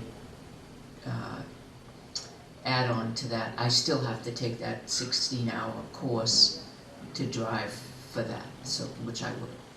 And it also requires a DOT physical card. And a medical card as well. Another question I have is, so you're very familiar with the paperwork involved in the logs and what needs to be filed, and you'd be willing to help us out with that to Yep. make sure we So actually, if you're buying a vehicle that's under 16 passenger, which I would highly recommend, because under 16 passengers, you don't need to have a CDL. You just need to have a DOT card. Which we're gonna go after something in the vicinity of 12 passengers, kind of where we're gearing towards. Yep, so the paperwork is far less in that regard, because you don't have to keep, you should still keep logbooks and pre-trips and all of that stuff. Yes. But it's not required for you to do it to the standard of having a CDL license. So, and you also don't need to do drug and alcohol testing if you don't have a CDL license. So there's definitely some benefits for that as well. Because drug and alcohol testing can get complicated and expensive. But if any of the drivers do have a CDL, you have to do the drug and alcohol testing. even if they're doing the under the 16 passenger. If that's the kind of license that they do have, you'd still have to do that, because it's their license, that's the type of license that they I don't have. think anybody knows more about these vehicles and how to do it than you folks do. It's We've been doing this for a while. a lot of work. Yeah. So not only are they willing to help us with the logs but also setting up a call, Schedule. schedule. The executive committee will set up a, like a straight talk phone, and we'll have it passed around amongst the senior volunteers, and then we'll have one number that they call into and say, okay, and then we can post, whether it be on the website or whether we announce it wherever that is, and then they'll set us up with log sheets on drivers and how we collect that data, that the ridership data that we need to keep it going, and say, okay, this year, this month, we had 35 drivers or 135 drivers, and these are the miles that we traveled, and so on and so forth, and this is the maintenance, and all of the maintenance logs, the drivers, the whole, everything, the calls, all of that. The trip purposes and everything like that. So, Which will gather the data for any future right. applications. And then Hard data and supposed by to collecting some of that data, if we see how it goes to, because there is a certain percentage of people in Samberton that uses the senior center, not so many people in Northfield, but a lot of people in Samberton, and with tomorrow is the last day for the Belmont Senior Center being open, that we'll have an influx of people coming to the senior center in Belmont. If in fact we get a lot of people that are coming and we get pickups and drop-offs from them, we can perhaps maybe ask the towns to say, it cost us $1,500 to maintain our vehicle for the year, perhaps maybe you can, give us $500 each. We can go back with our data and say, I'm just giving you an example, but we can go back to those towns and say, this is how much it cost us the year, and this is how many rides we give to Samberton, and this is how many rides we give to Belmont. Perhaps maybe you could give us just a little bit to help us out. It's worth a try. It's not. John? Go ahead, Peter. Other than a private deal, I'm on commercialtrucktrader.com. I did find a 2013 Ford E350 shuttle bus, 90,000 miles, 23.9. If you want to get it closer to your range, I got a 2009 Ford E350, 17,000. I've got a 2012 E350, 19. 2007 with 250,000 miles on it for 7,000. Sounds like we'll do better at the auction. Well, that's what I'm saying, they're looking at, it's gonna have to be an auction, and generally, Private sales, right? it'll have to be private, because the auction, those, if it's that low mileage, they're gonna go higher. Traditionally, they haven't been, but yeah, Okay. yeah. I mean, So for example, I sold, the last time I had sales over in Claremont, I had a 450, it was a 16 passenger, so it was a little bit bigger. That had 120,000, it was a 2010, and I got $3,200 for it, and it was, everybody was pretty surprised I got that much for it, so. They're out there. We have to do a little bit of looking. GSIL had some recently that had, Yeah, you had directed me to give them a call, which I did. And they have two 2009 Sprinter buses that each have over 100,000 on them, and they have the 8,000-pound lifts in the back. right comments. But they're expecting to get their new buses in February. So you could have this Sooner. And those two buses, she said that they had been assessed at 5,000 apiece. There you go. For now. So anyway, We could actually put a bid in for them in sort of like, well, we couldn't before town meetings, right? Because if they're available in February, how would we do that? Well, they say they expect to get their buses. right, they won't be selling the two that I got until they actually receive the buses, so if they get them in February, they'll probably be selling them at the end of February into March. Hope it's into March, because our town meeting is in March. So you could make a deal contingent on. Yep. Oh, contingent on town meeting. Yeah, that'd be great, yeah. So, anyway, any more questions for any of the, No, great information. I mean, I think it's a the decent option used to is look the at, way to so- go, don't, Keep us posted if you see some. Absolutely. Because what I'm seeing is, seems a lot higher. Yep, but it absolutely. also seems like we should go the used route rather than the, going through the doldrums of the new. Don't you think, board? I'm Yes. curious. You sold me. Like gathering all the information before we apply for that grant is key. Confused. I knew that would be right up your alley, John. And we're not shutting the door on anything right either. Right, Right. yeah, if It you just do helps this, it build doesn't your work out, and you case. decide you want to go for the new vehicle, that's still an option down the road. Yeah, it does, it helps build our case. We didn't Jeannie's right. frighten our ace mechanic away with used. There you go. No, no, you'll do magic with them, Marge, I know that.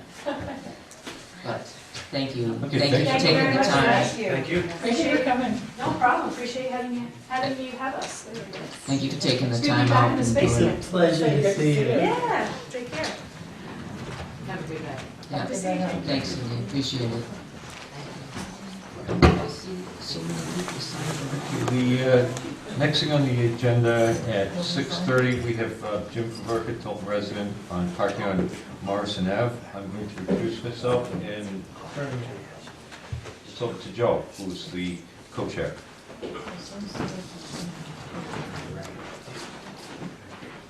If there's any paperwork in the process, now's a good time to get it. Send it to the- Good evening.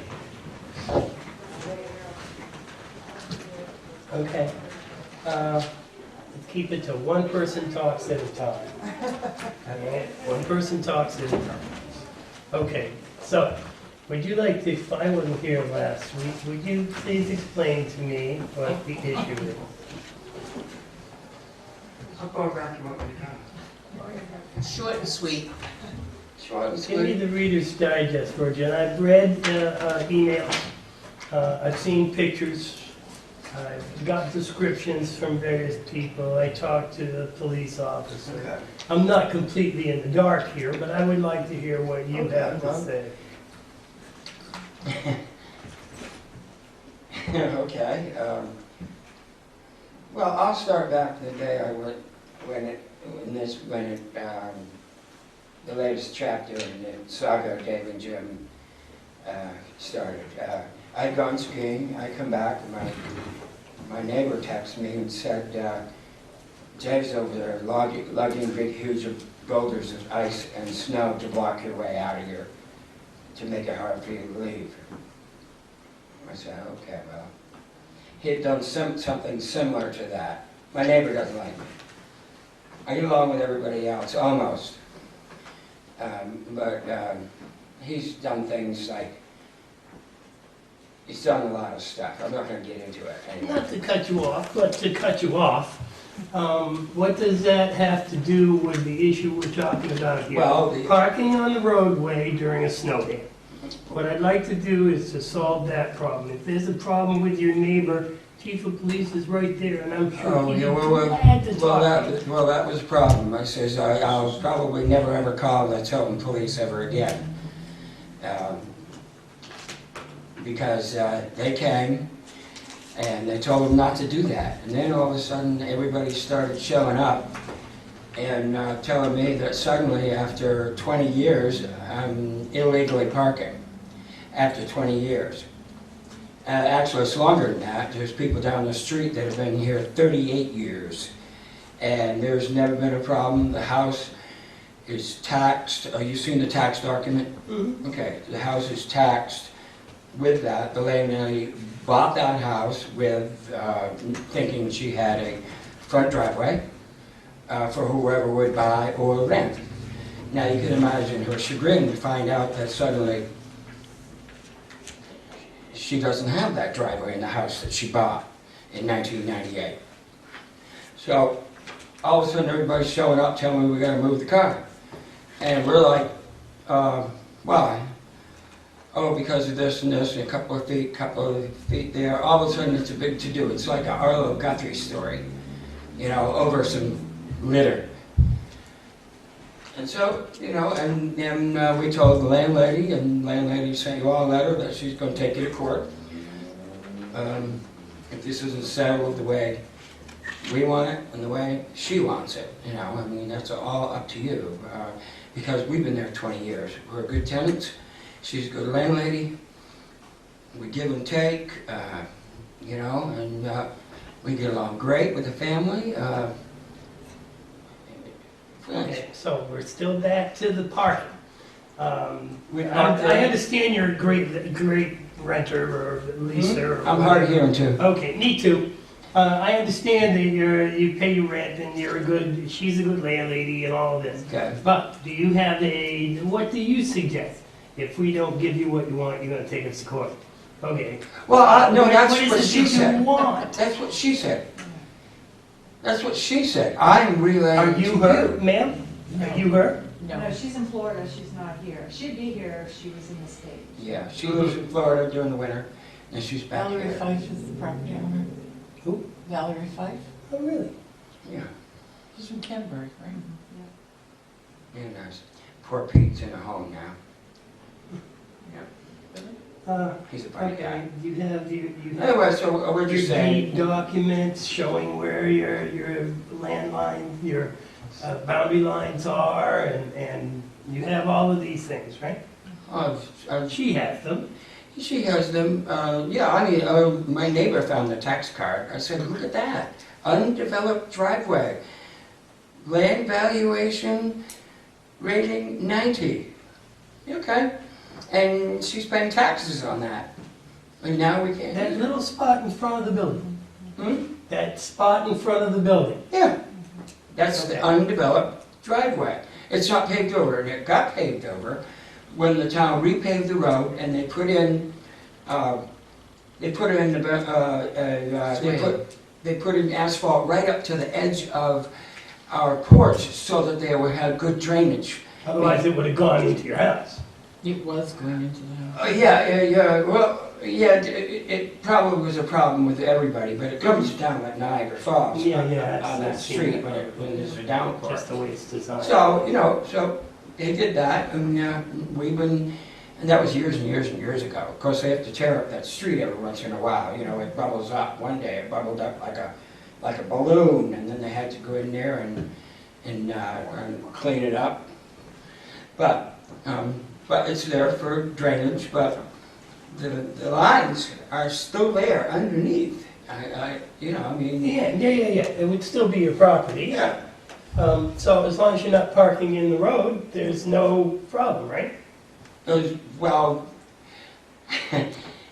yeah, that's what I'm saying. I mean, we always parked there. There was never a problem until my good buddy Dave. I don't want you to talk about anybody's names, please, please.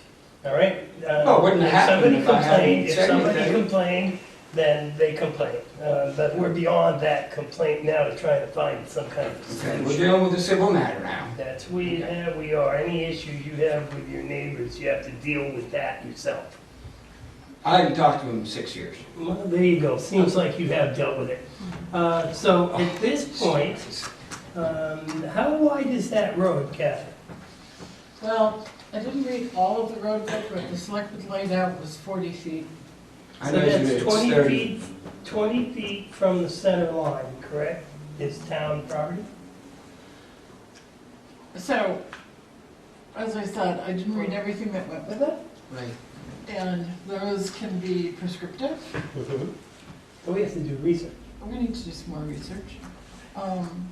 Or they can be deeded to the town. They could have come with a petition to deed the property to the town to lay out the road. So we have to check that, right? Well, yeah, we have enough reference there to get all the minutes from Cindy, to see what else is in there. So this is. So we don't know how wide the No, road we're is. The gathering road is information. exactly 30 feet wide. I've measured it. That's the Okay. asphalt. It's 30 feet wide The at my asphalt house, is. to the The edge of asphalt John's is. property, to my house, The to the asphalt. porch. Joe, may I add?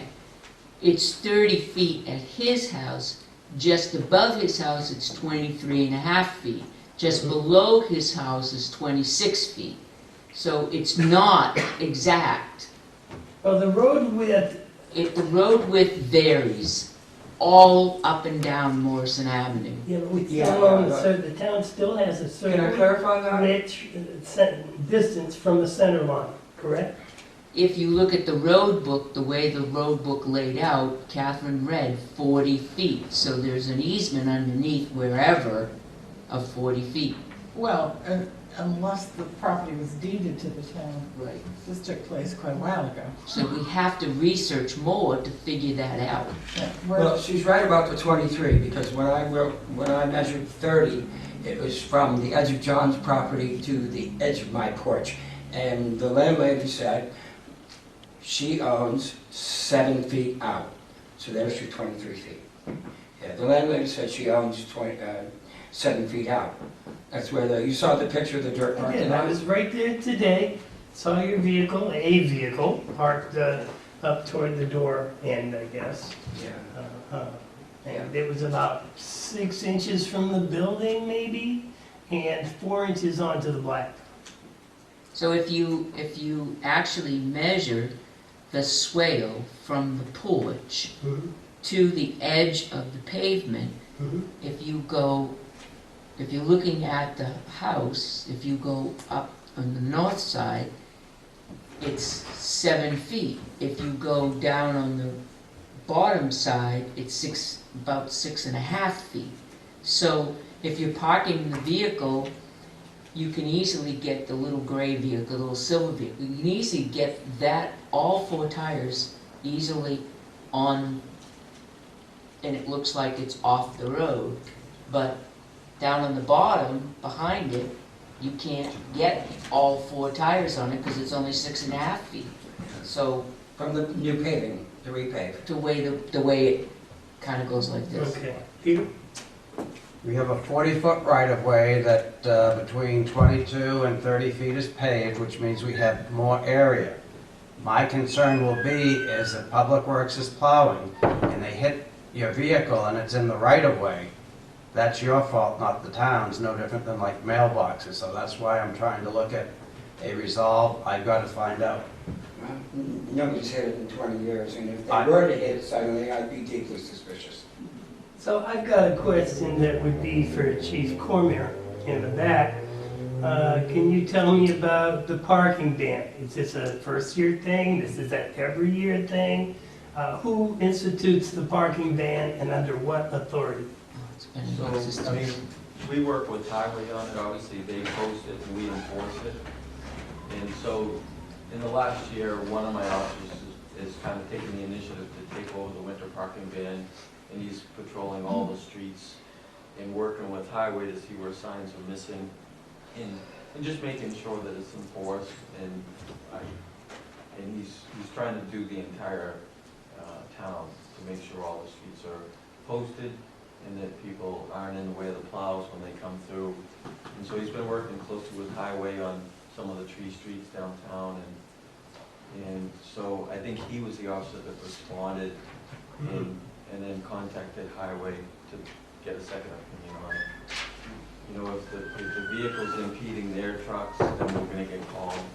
And, you know, we'll deal with it when we get called. And when we looked at it last week, and I saw the pictures too, you know, it just being a layperson, not driving their big plows, if the vehicle was up against the porch, it looked like it was off the roadway to me. But I really wanted to get Kevin's opinion on that to see what he felt, if it was something that was gonna still be a problem for the winter parking ban. And I don't know where that town line is either, so. I have to research that We're gonna get and clarification on the that. deed involved as well.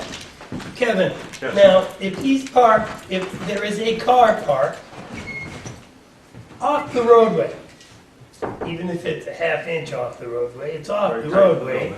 When you go by, basically you bury that car, right? Yep. It's my excuse to get rid of the snow every time. Instead of a new snowbank every week getting higher and higher, I go out there and throw that. It is the cleanest, pristinest driveway in town because there's no snow. You don't throw the snow in the road, do you? No, but Dave got caught We doing don't it. want to talk about anybody but you and your parking Okay, issue. no. There's a giant pile of snow in between I saw it. the neighbors. Yeah. Kevin? Why would I do that, right? You have a question? What problems do you have plowing the road with cars parked on the edge? It creates pinch points for my plow trucks. In the 3 years that I've been here, 3 years in a row, I've had to make phone calls to the police department to contact people at this location to move vehicles because my plow truck couldn't go through. Couldn't go through. Couldn't go through. Safely with the wing and plow deck, which is what he's required to do to clear the road. Pat? Can you answer me why we need the big truck with the wing? To plow that That's how road? the plow route is set up. The truck that goes out to Lancaster Hill in that section of town hits Morrison Ave on his way there, which expedites the road clear. If I were to pull another truck off of another route, it would disrupt his entire plow route to do so. I'm told I can, I absolutely can. Well, I But just I wanna would know have to what the- restructure my other plow routes to do so. Would that cost time and It delays? it would add time and extra work to to the guy that's driving the smaller truck to break route and take care of that road. I just wanna hear your answer, that's Oh, all. okay. Is there any other questions for the chief or for Director Duval? Okay? I have one. Okay. Is there, in your opinion, enough room in front of that house for a car to park for you to plow? I paid attention to the most recent storms, and on one occasion, they had their vehicles parked very close to the building, and we did have enough room to get by. Okay.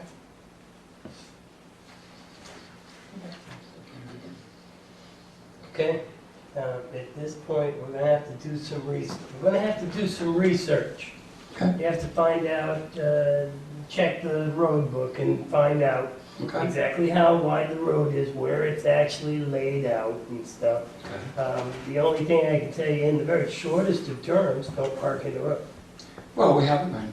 Okay, then it's We not- have friends on that street, and one neighbor's letting her park there at her place, and my other neighbor's letting me park there That's until very- this very petty considerate of them. ordeal is And over. I know this is harsh for you. I mean, not having a place to park your vehicle's got to be a pain, no doubt. And hopefully we'll get this rectified in short order. Well, you No know, guarantees, but we're going to do our best. Oh, to yeah, not I give you know. a problem.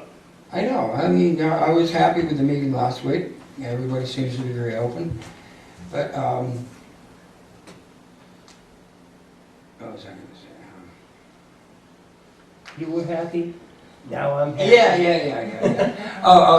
Okay, I'm just saying, we'll just park there. We'll Keep it out of the park road there and then nobody will have a until this is problem, over, right? because we don't wanna, I mean, we don't wanna stick anybody in the eye. This is all really, oh, I know what I was gonna say. I said, imagine my landlady's chagrin if she finds out that now she can't rent the house or sell it. And I look forward to speaking with her. But, you know, our hands are tied Yeah, I know. in some respects. I know. And hopefully we can rectify this so Yeah, I that know. lawyers, who I'm not much of a fan of lawyers, won't be involved. Oh, I know, well, we didn't bring that up, the landlady did. Well, that's, I'd like to bring God one bless more- America, can I bring that one more is her thing up? right, but hopefully we can rectify this. One more without thing. that. All right. I watched his plow smash into 3 trash containers on purpose going up the road on the last storm. It was already had been plowed, and they were going up again, and they just smashed them. One of them was Dave's. I don't know about that. It was but already plowed. I'm sure that Maybe you can talk to we'll somebody. be discussing that as well. Okay. So, thank you very much for you. coming Yeah. out tonight. I appreciate Thank it. you. I'm Joe. Nice to meet you, Joe. Nice to meet you, Joe. Nice to meet you. Thank you. Have a good night. Thank you. Okay, the time being 6:45, John. So you get back to us for a meeting on a decision, I hope. So you'll be notified. I'm sure that the All right, town well, yeah. administrator or the chief or Yeah. Kevin will be talking to you. Okay, thank you. Look at that. You're welcome. Thanks, Ben. All right. You can ask. Yes, I Just am. wanted to have, what they come in to talk about, you wanted the chief to come in and talk about the dispatch. Do you want to do that now? Before we move on to the dispatch, Catherine has one more question related to the last subject. So that day that you gathered there with the police and everybody, you were there, Yes, I was there. where were the cars parked? So I'm Right- trying to figure right out what close to the building. caused all of a sudden the ticketing. Well, when I was there, I did notice that one of his vehicles was a couple of feet into the roadway. And I just very calmly told him that my job is to clear the roads. And I can't adequately do that with his vehicles parked there, and that it created choke points. Okay, so You if have the there, transcripts of so I don't need to go into how colorful it got. Yeah. so if the cars are snugged up to the house, Yes. there's no problem for your plows? No. But if they're not, If they're not, then I make a phone call, which adds time to clearing the roads and all of that. have they been moving the cars when you called, when the police have called them over the years? Yes. Okay. In one instance, there was an oddball car parked across the street that the owner was contacted and moved right away, so that there wasn't, it wasn't a normal car that was parked there, so it was addressed right away. But at some points, even with the little truck that I drive, sometimes for plowing, has been tough to get through there because both of their vehicles have been in the roadway completely. It wasn't until just recently that they've been tucked right next to the building, just to give you some more background. Okay. Thank you so much for coming in. You're welcome. And then we just passed a note that there's a police report that goes with this, and should be entered into the record.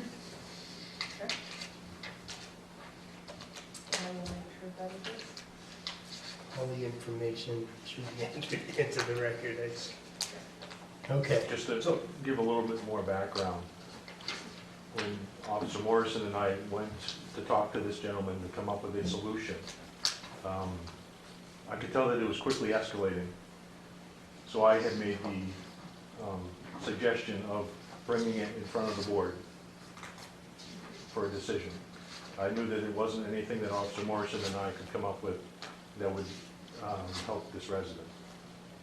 Well, we're gonna do our due diligence and come up with a final decision, which I certainly hope takes care of this to their satisfaction. I hope. Yep, and I'll follow the board's direction. Thank you so much. Well, All right, I'm up. All you, Joe. Thanks, Kevin, for volunteering to look at buses. Or did you volunteer? I think he's been I saw him volunteering. nod. I saw the grid. Thank you.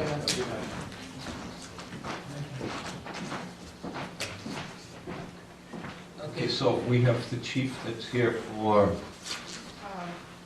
Payroll. special payroll. Come on down, Rob. Who's it they say, come on down. Come on, that's, the price is right.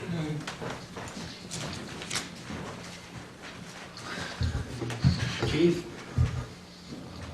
I want to go over a couple of things with you on the payroll. First, the easy ones are, last week and the week before, there were, and this is an ongoing issue, and there are officers that don't fill in timesheets. Therefore, the captain and the staff sergeant have to look at what the scheduled times are and then fill in a timesheet for us. That is totally unacceptable. We have been going with this board now, the people that have been on the board for years, this is an issue. If they don't submit a time, this is their paycheck, not ours. This is their paycheck. We have now 2 officers in here that have no signed paycheck in here. One didn't even have, at least one put one in and corrected it.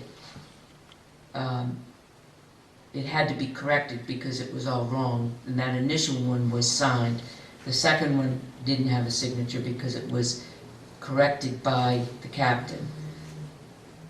This one, by a sergeant, no less, the one that's supposed to be a leader to the others, no time sheet was done or turned in. I entered the time from scheduled shifts. Shameful. Absolutely shameful. This person needs to be a write-up. No uncertain terms. That's a violation, my opinion. Just my opinion. Okay. I would be guessing that he didn't work that week. Oh, well, He didn't I put would in a too. timesheet. But, I mean, unfortunately, the labor laws are that we have to pay him. Even if he doesn't Unfortunately. submit time? Isn't there a process that the Labor Department allows us to go through so that instead of checking the payroll after the fact, we can check it before they actually get their paychecks? I'm pretty sure there is. There's a process you can go through to change your payday. Well, ask the finance manager. I don't know that answer. I have no idea. I think we should look into it. Yeah, I mean, It's the only way to resolve it. yeah, I told them to document and write warnings when they don't, if it's a repeat offense, unless they have some extenuating circumstance that on Sunday night, the world caved in on a call and they enter it in, but they don't print it. They should, if the world caved in on a call Sunday night, there should be a call with a message saying, hey, I couldn't have gotten it done. Could you please put this in? Right. This indicates nothing was done. I mean, I'm not making excuses, I'm just saying, I told the sergeant after the last one that I looked at, I said, make sure that you document it, make sure you send them the warning, and have them review Sunday night so that when Monday morning comes, we're not chasing it. This is something that you should be coming to us and saying, hey, you know what, we have a problem here. Not us coming to you saying, hey, we have a problem here. But anyway, nonetheless, Getting Let's- back to, Pat, you asked, that suggested this person should be reprimanded for this. So, is that a decision, all of us? You know, is that a consensus, or? I would say, I would agree with Pat, under these circumstances where absolutely nothing has been put in there. I didn't sign the Peter? book, I refused to sign it. Joe? I defer to the chief on issues of punishment's the wrong word, reprimanding his officer, but I do expect that it's resolved and doesn't continue to happen. And for us, with these types of things, it's gotta be progressive, so that, you know, it starts out What with a if you written want to warning, do is and fine by me, but it needs to be resolved. exactly, you know exactly what I mean. You That's know exactly what I'm saying, directive chief. from- There needs to be an action. I can think of, I can think of one else who's not here anymore, but it did get progressive with that. Exactly, right. She, You know where we're coming from. It's not something new. Okay, dispatch. Last week we talked about, and the week before we talked about dispatch and going to Belknap County. But I see 2 dispatch people that work for us currently that have been shift adjusted, not to go to Belknap County, but they're now working 16-hour days to accommodate the lack of one dispatcher. I'm a taxpayer. First of all, we're gonna burn them out, working 16-hour days. I find that absolutely, totally unacceptable, having a dispatcher work 16-hour days, particularly the dispatchers that we have. Unacceptable. Unacceptable for 24 hours of overtime. Unfathomable to me. My opinion. I don't know what the rest of the board feels, but we've gone over this for 3 weeks now. Me, if we need to have a directive to say no overtime, give it to Belknap. Belknap will take it. Go ahead. so I spoke with the sheriff, he's down 3, he's doing all awards this week. He promised me as soon as he gets back to full staff, to be able to help more. The background check on the candidate we picked should be done tomorrow, so all this is kind of happening in the middle. In the meantime, he said have Beth reach out to his dispatch supervisor, you know, try to help us out with 1 a week until we get through this. Maybe 2, but he said he can't make it, he's not double coverage all of his shifts either. And he said if I create double coverage, there's gonna be some overtime on my end. He's gonna try, so Beth did reach out to him, to the dispatch supervisor this week to coordinate that for next week. In the meantime, detectives, I think, are planning on wrapping up the background tomorrow. And so the sheriff's gonna try and work with us. The people that did do the doubles volunteered to do it on, they weren't forced. Well, I know that. Who wouldn't want to volunteer for 24 hours of overtime? Well, I'd do the same thing, but it's unacceptable. I mean, look at your overtime budget. and I know they did get 2 of the part-timers in this weekend. I think they have a couple coming in next week. So between Belknap Dispatch and our dispatch supervisor, Beth, they're trying to fill every shift on both ends. When is Belknap coming in next week? She's working with Nicole up there to fill the shift next week for us. So 1 shift. if they can do more, but like I said, they're down 3. And how many part-timers do we have coming in next week? I think she lined up at least 2. How many- And she's also reaching out to one of the Belknap dispatchers who was on our part-time list to see if she can break free and help us too. I had a meeting with Beth about this last night to see if she can do some more. How many hours of overtime are you expecting from Beth and Adam next week? Beth's gonna try and get it down to 1 shift, maybe 2, but.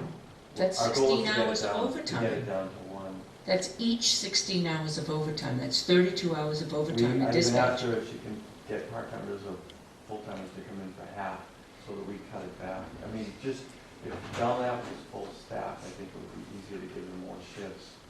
But I don't wanna force the sheriff into an overtime position either. But So, we pay him, we're paying Belknap. We pay Belknap County for this service. They said that they would take over when we needed it. They take the overnight. They should at least take our afternoon, evening over and move these two to the...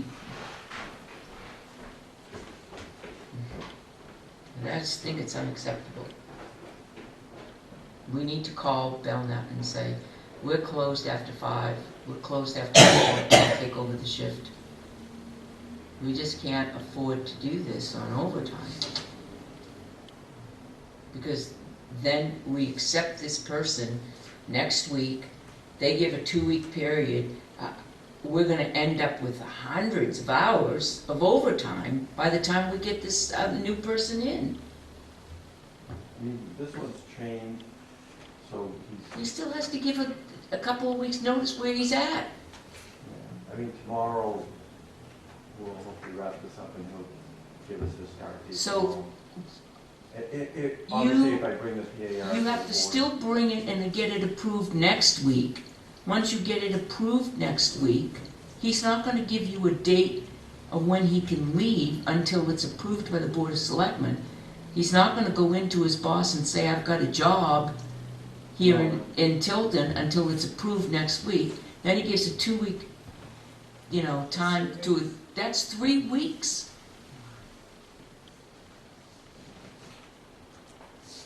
And that's 3 weeks of 32 hours of overtime. That's 96 hours of overtime, another 100 hours. That eats your entire I overtime. mean, the wages are down to the third dispatcher, so we're not paying that third dispatcher with that spot vacant, so there's some savings there.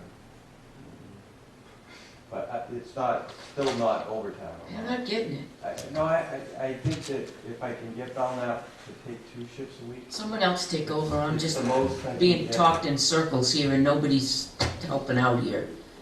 Well, so far, I haven't had a chance to get a word in edgewise. You didn't have your hand raised either. No, Joey, you have the floor. Good. So you're gonna get in touch with the Belknap sheriff and tell him that you need to cover these shifts. We pay for that coverage, and I'm sorry he's got problems, we got problems, everybody's got problems, but like Pat said, 32 hours a week in overtime. When we talked about this before, there wasn't gonna be any big overtime, because we pay for the service from Belknap County. We pay extra on top of that for a second shift of dispatchers. And now we're paying time and a half on top of that. So the sheriff, I think, needs to step up and cover some of those shifts. My personal opinion. That's all I got. I agree with Joe 100%. Belknap County, our taxes are paying for the service. I'm repeating, he's right. They need to cover us. Whether he gets overtime or not, we're paying him for it. He needs to cover us. So are we sending a message to Belknap County that we are requesting that they immediately take over a certain number of hours? Is that what we want to send, or we want to I'll make a ask motion questions? that overtime be kept to a minimum of 1 shift per dispatch next week. The rest goes to Belknap or part-time help. Until our new hire comes on board. Enough is enough. So 1 shift, say that again? Our overtime is kept 8 hours per dispatcher. That's 16 hours. Right? Right. The rest is covered by part-timers or Belknap. And Catherine, you seconded that? I did. Any discussion on this? or- Do we know what's left in the overtime budget? I don't know. Oh, either.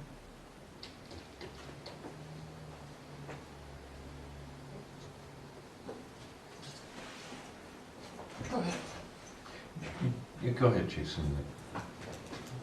Given the current structure of the arrangement with Belknap County, how much money do they pay back to the town of Tilton for services that they do not provide under the agreement? Nothing. And how often are the checks cut? Nothing. The answer is Correct. nothing. So you're paying and not getting the service. That's correct. And we're incurring We've opted overtime. out. We've We're- opted out. Are we incurring overtime because they're unable to deliver the service that they've agreed to deliver? Okay. Okay, so you know, We have a motion. typically, when I have a Sorry. motion on the table, Sorry about typically, that. I don't like to have Nope. other discussion, a little, Right. But it like does something. pertain.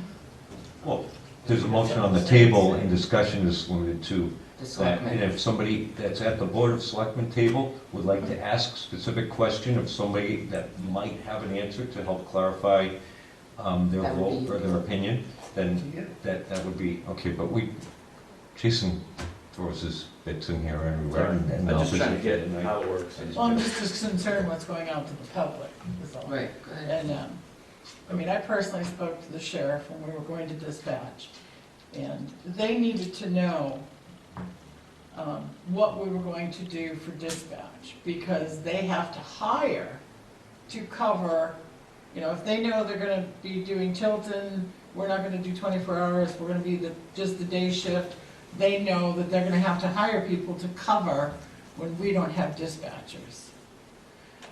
But he did also say they would certainly pick up if we had an emergency, blah, blah, blah, blah. So in all fairness to Belknap, they're not staffed, they didn't staff to pick up when we have dispatchers on, if that makes sense. But this is an emergency, and they did say they would cover, so. I mean, Beth is working with them, so I'll let her know that this is where we're at. If it happens, we'll go from there. Any other discussion? I have a question for the chief. If this vote passes, and Belknap flat out can't or won't, what are you going to do? What will you do? Yeah, I mean, if they can or won't, I have to come back to the board and ask where we go from here. I don't, the sheriff said he's gonna try, Beth reached out to them last night, I know they're aggressively working on it. I don't see them saying no, it's just gonna take a little bit of adjusting on both sides to make it work. I mean, I don't know what the alternative would be. We have to have dispatch, no matter what, either it's them or us. Okay. But I'll come back if that happens. Okay, any further discussion? All those in favor, say aye. Aye. Opposed? Me. So there's one opposed. So, you're aware of what we did, the numbers and everything, to figure it out. Hopefully we can get some part-timers. And, you know, if anybody's interested in going into dispatch, I mean, everybody's looking. Now's the time. Yeah, all those dispatch centers, season, Franklin's, there's a shortage. They have required training to be a dispatcher? I mean, beyond, I'd like to be a dispatcher, and they train them there, do they have to go somewhere, like an academy or something? to Well, be there's trained? like 40-hour school down for CJIS, the criminal justice execution system. There's a 40-hour training down there. The New Hampshire Emergency Dispatch Association conference, but there's no formalized like dispatch academy yet. Has ours gone to the 40 hours? But they have to. Yeah, we go through like, officers go through like a one-day and dispatchers take the whole week. Because they have to enter all the stolen vehicles, all the weapons, all that stuff. So they do a lot more work than we do. Can we go to and fill in once in a while? Like on a part-time basis. Yeah. Well, you're looking for a job, bet. No, but in an emergency situation, the selectmen can help out if we had the 40 hours of training.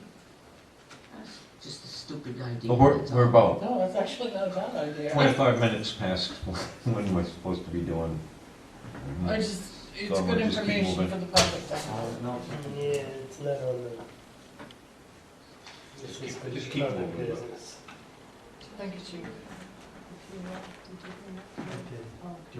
We put that No, on you for dispatch. This is ZBA. it's signed in the thing. Oh, it's already done. Okay, so the next thing we have is, the selectmen reports. Here first. Yeah, when are we gonna form a committee to talk trash? Because aren't we in year 4? Or is it year 5? In year 4. We should be talking soon if we plan to make any big changes. This summer we should be, and apparently Kevin has gotten a lot of his ducks in a row already with regard to vehicle staffing, what that looks like, and so on. So it's not coming out of a vacuum. Good. That was all I had, John. Okay, next one is Joe, you're up. Yeah, and I still sit on the board of Lakes Region Public Access TV. I just wanted to throw that name out there. I know we have no relationship right now.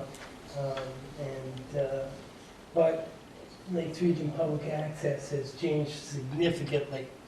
The way their equipment, their station management, their servers, they have an online streaming presence now. The fees associated with that are like a fraction of what they used to do. The only reason I bring this up now is that Lakes Region Public Access does all of the county delegation meetings. And there were 27 in January that the people in Tilton did not have access to.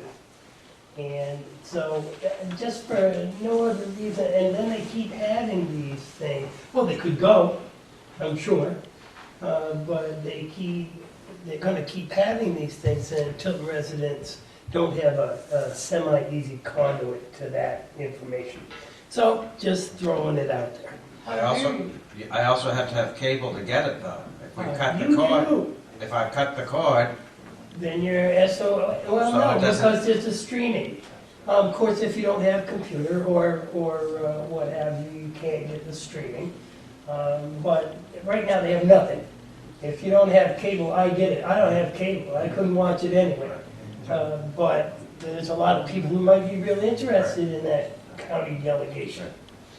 In any case, that's pretty much what I got. Okay, looks, I'm next here. I don't have a lot to, just, I looked through some of the town website, and some of the stuff is dated for the individual departments, and maybe we could take a look at that. I know the sewer, for a couple of years, it's had the same thing, saying over the last 6 months, what we've done. And it said that you keep having clogs, I'm sure you keep having, but it says over the last 6 months, but that same sentence has been there for years. still applies. Pat was listed as the ex officio for the budget committee, and it's Catherine. So maybe if all departments can take a look so that Tim doesn't have to edit these, but every department takes a look at their webpage and make sure everything is correct and up to date. So we do that.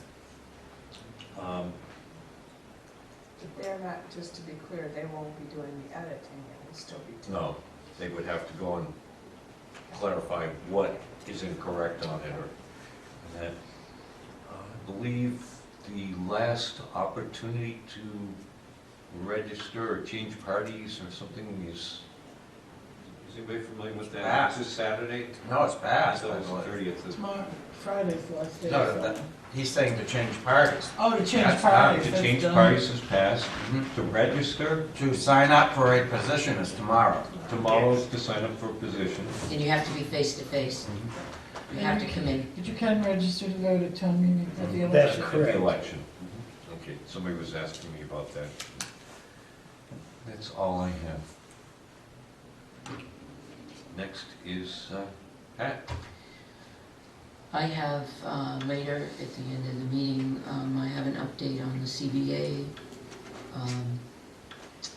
The potholes on Cedar Street are getting much larger. I'll try to. They're no longer potholes. Are we gonna plant trees in them this spring? We could, probably. But it's still there. There's no pot in potholes, you know. Especially not in that neighborhood, huh, J.D.? Sorry. I am very confused on that letter for a licensing on headlines. Tobacco? Yep.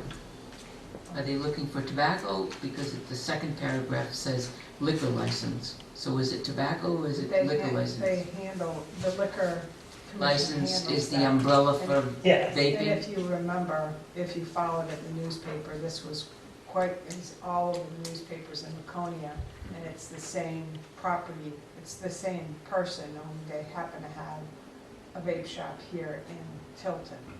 And in Laconia, it's right across the street from the high The high one of school, the schools. middle school, I think. it Yeah, was. and it still got approved, so. High school, I'm sorry. It's high school. The high school. Headlines already sells vaping equipment. I know that for So sure. maybe cigarettes? But if they say they want to sell tobacco, doesn't say vape. Well, don't they use tobacco products in vaping? I don't know. Yeah. No. That's, yeah, I so, think they do, yeah, you can. yeah. I think you can buy those, Yeah. those cartridges they buy that With the nicotine. that has Mhm. nicotine in it. Well, nicotine, yeah, but it's not Nicotine, necessarily but tobacco. nicotine is But that's why considered we a can tobacco sell product. cigarettes. But it's Okay. considered a tobacco product. Right. Okay, well, that kind of answers my question, and I'm getting inundated with phone calls from, it doesn't have anything to do with us, but has anybody seen the letter that went out from the water company that was decided on in November? I'm sorry I didn't bring it with me, but I'm not on. they're not using, it was decided on in a November meeting that now if you're late, so you get the bill in January 1st, by the end of that month, if you're January 31st, if February 1st you're late, it's $30 fee. And if you're and you know they no longer will accept debit or credit cards to pay. And there's a lot of people that are upset because it wasn't passed at the annual meeting, it was passed at a November meeting, but because they supposedly put it in the paper and posted it, it's okay to do that. And what can they do? And it's a call utility, I guess, I don't Go to know. their district meeting and numbers and vote it down, have It's them rescind it. Petition warrant article for their next really meeting. upset about it. I must have gotten 20 phone calls Vote just down the this week. commissioners. I mean, that's their choices. But probably a petition warrant article. But, one day late and you're gonna get the $30. That's what a lot of people are complaining about, but Their meeting is in May. usually April, I think. April, I believe. Yeah, it's usually April. So, but that's kind of it for me, other than the CBA's kept us busy. Yeah, You have a, Jason had a question or comment, I believe. As the only member of the public to attend the water rate study committee findings report at a public session over at the Northfield Pines, I was the only member of the public that attended, in addition to the water commissioners and the staff that were required to be there. And that $30 fee was not really mentioned or talked about in the rate study, although a packet of information was transferred from the company that did the study to the commissioners, and the commissioners subsequently voted in various charges and fees and things at one of their regular Monday night meetings. So the late fee didn't even come across the radar in the PowerPoint. Just thought I'd add that to your, they talked about for over the size of the pipe and installation and connection increases and. I remember talking the about- night of the rate meeting was the same night we had a meeting, so Yeah. we couldn't go. The late fee wasn't even part of the schematic of Wow. the study, so just, it may have been buried in the boilerplate, but. Catherine? Well said. Joe, you just want to add something real quick? Did you want to say anything about an update on the 150th at all? What the plans are for this summer or no? The proposed plans? Yeah. What we're thinking of doing? Yeah, okay, that's fine. Well, I don't usually do that. In the because then interest of people say, brevity. well, why didn't you do this? I heard her say this. All right. But but I can tell you that there are a lot of great ideas. We are having a 150th finale, and we're gonna have a road race. And there are other ideas that go along with it. The road race is a done deal, that's a definite, that's gonna be planned out. And Leanne is organizing that, she's doing a great job, but there are a lot of events.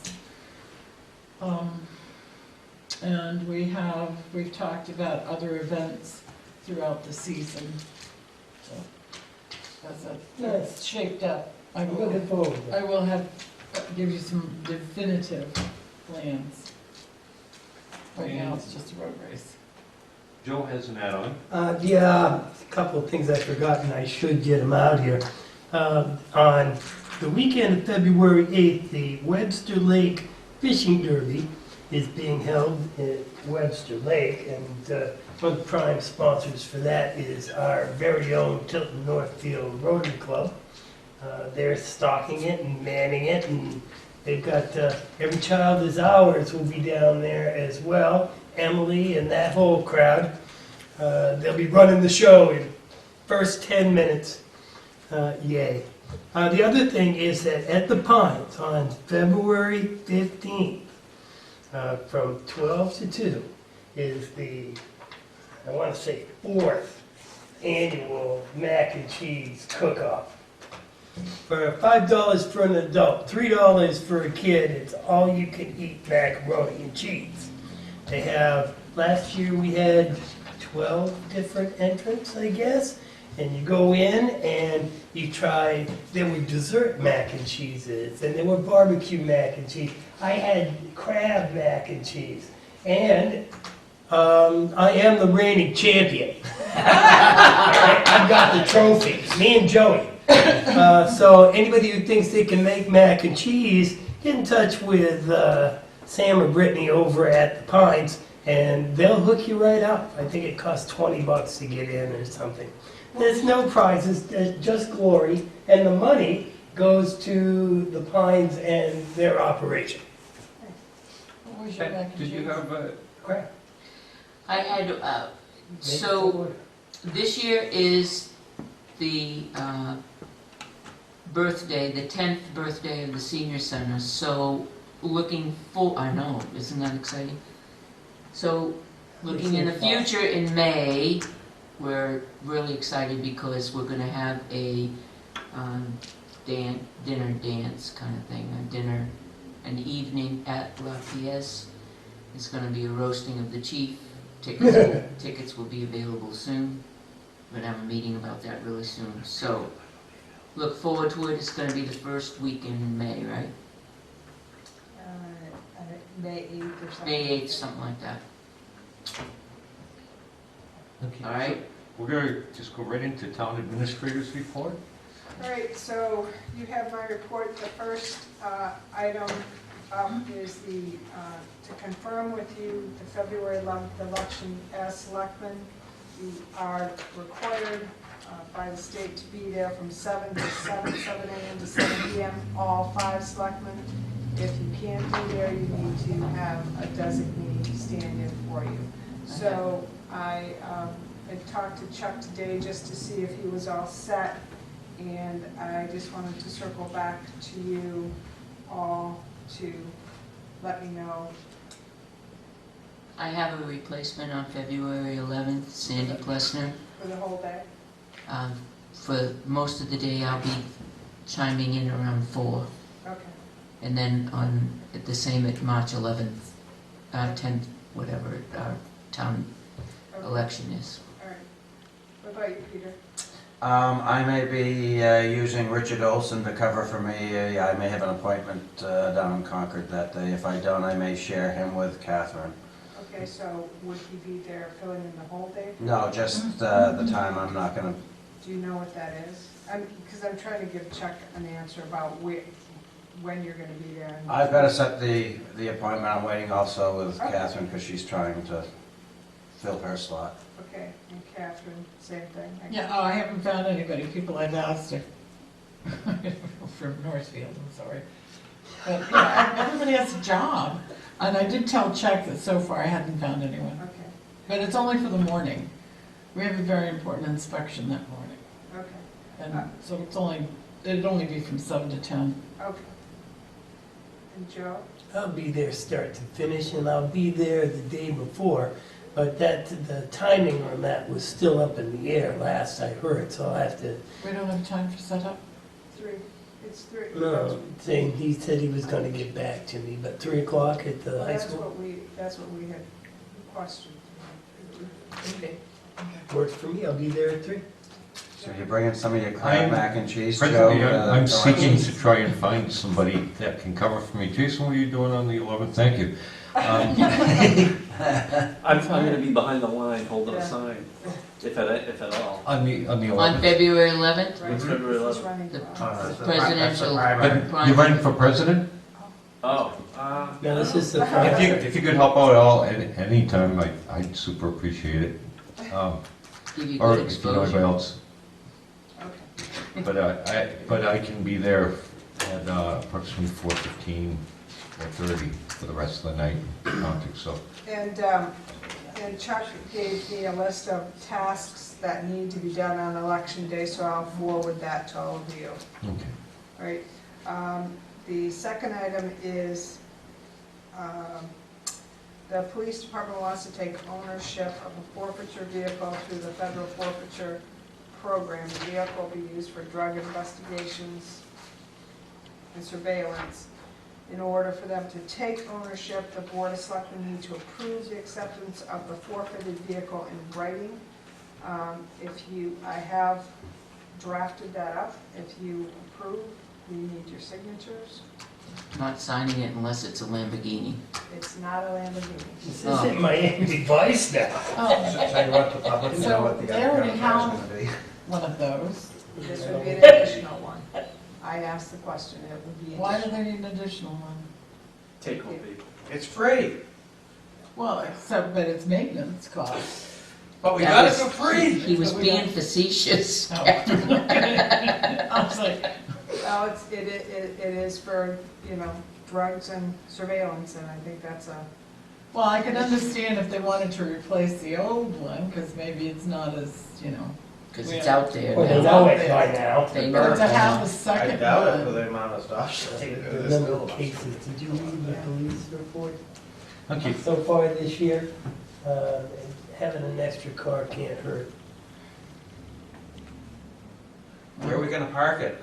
Yeah, I mean, really. Highway? You know? Chief's house. so, I don't, John, No, okay, so let's go around the table if we have some Can I questions see it? on this.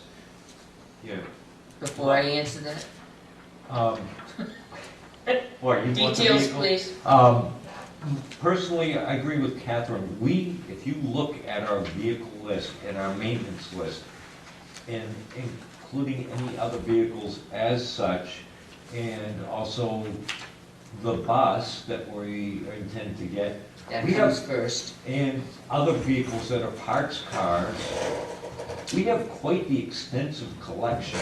It's about time something goes off to auction to raise money and put it back into supplying these vehicles. And,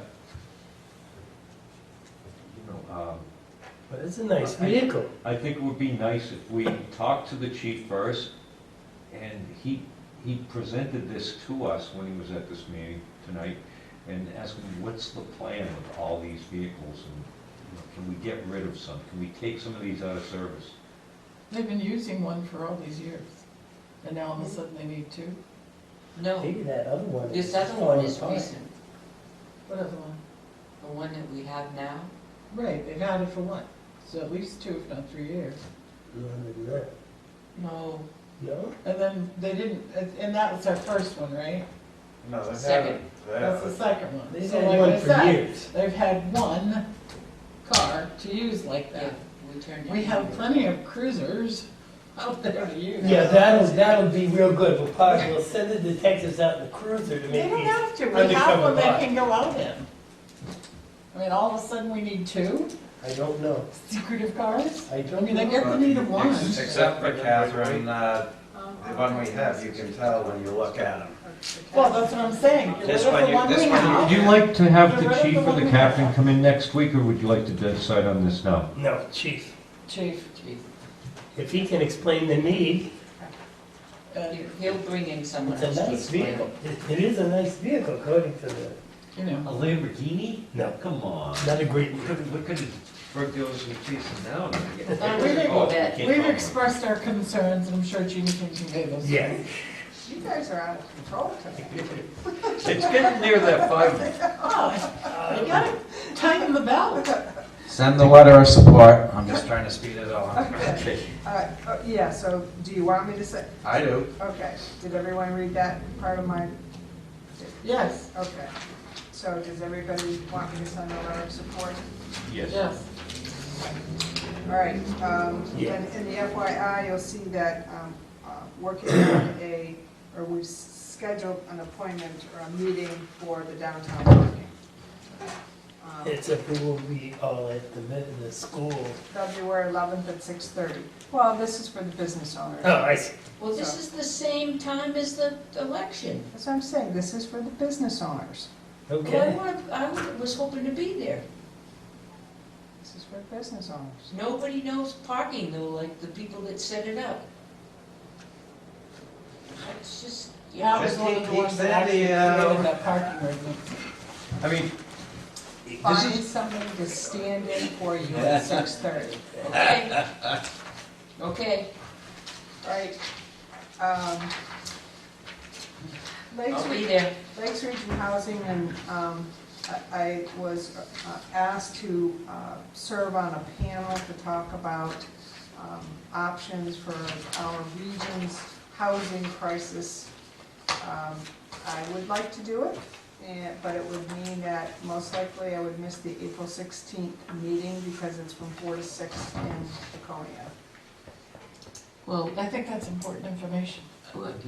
in April 16th, it's after town meeting. As long as we voted in, you know, the chair and all of that, that's way beyond that. Then there's a lull. So that'd be great. I think that's wonderful. We need to do that. Thank you. I mentioned to you that I was going on the exchange because I wanted to hear from us what our thoughts were, concerns for our community. So again, it'll be February 6th. I'll go down in the morning.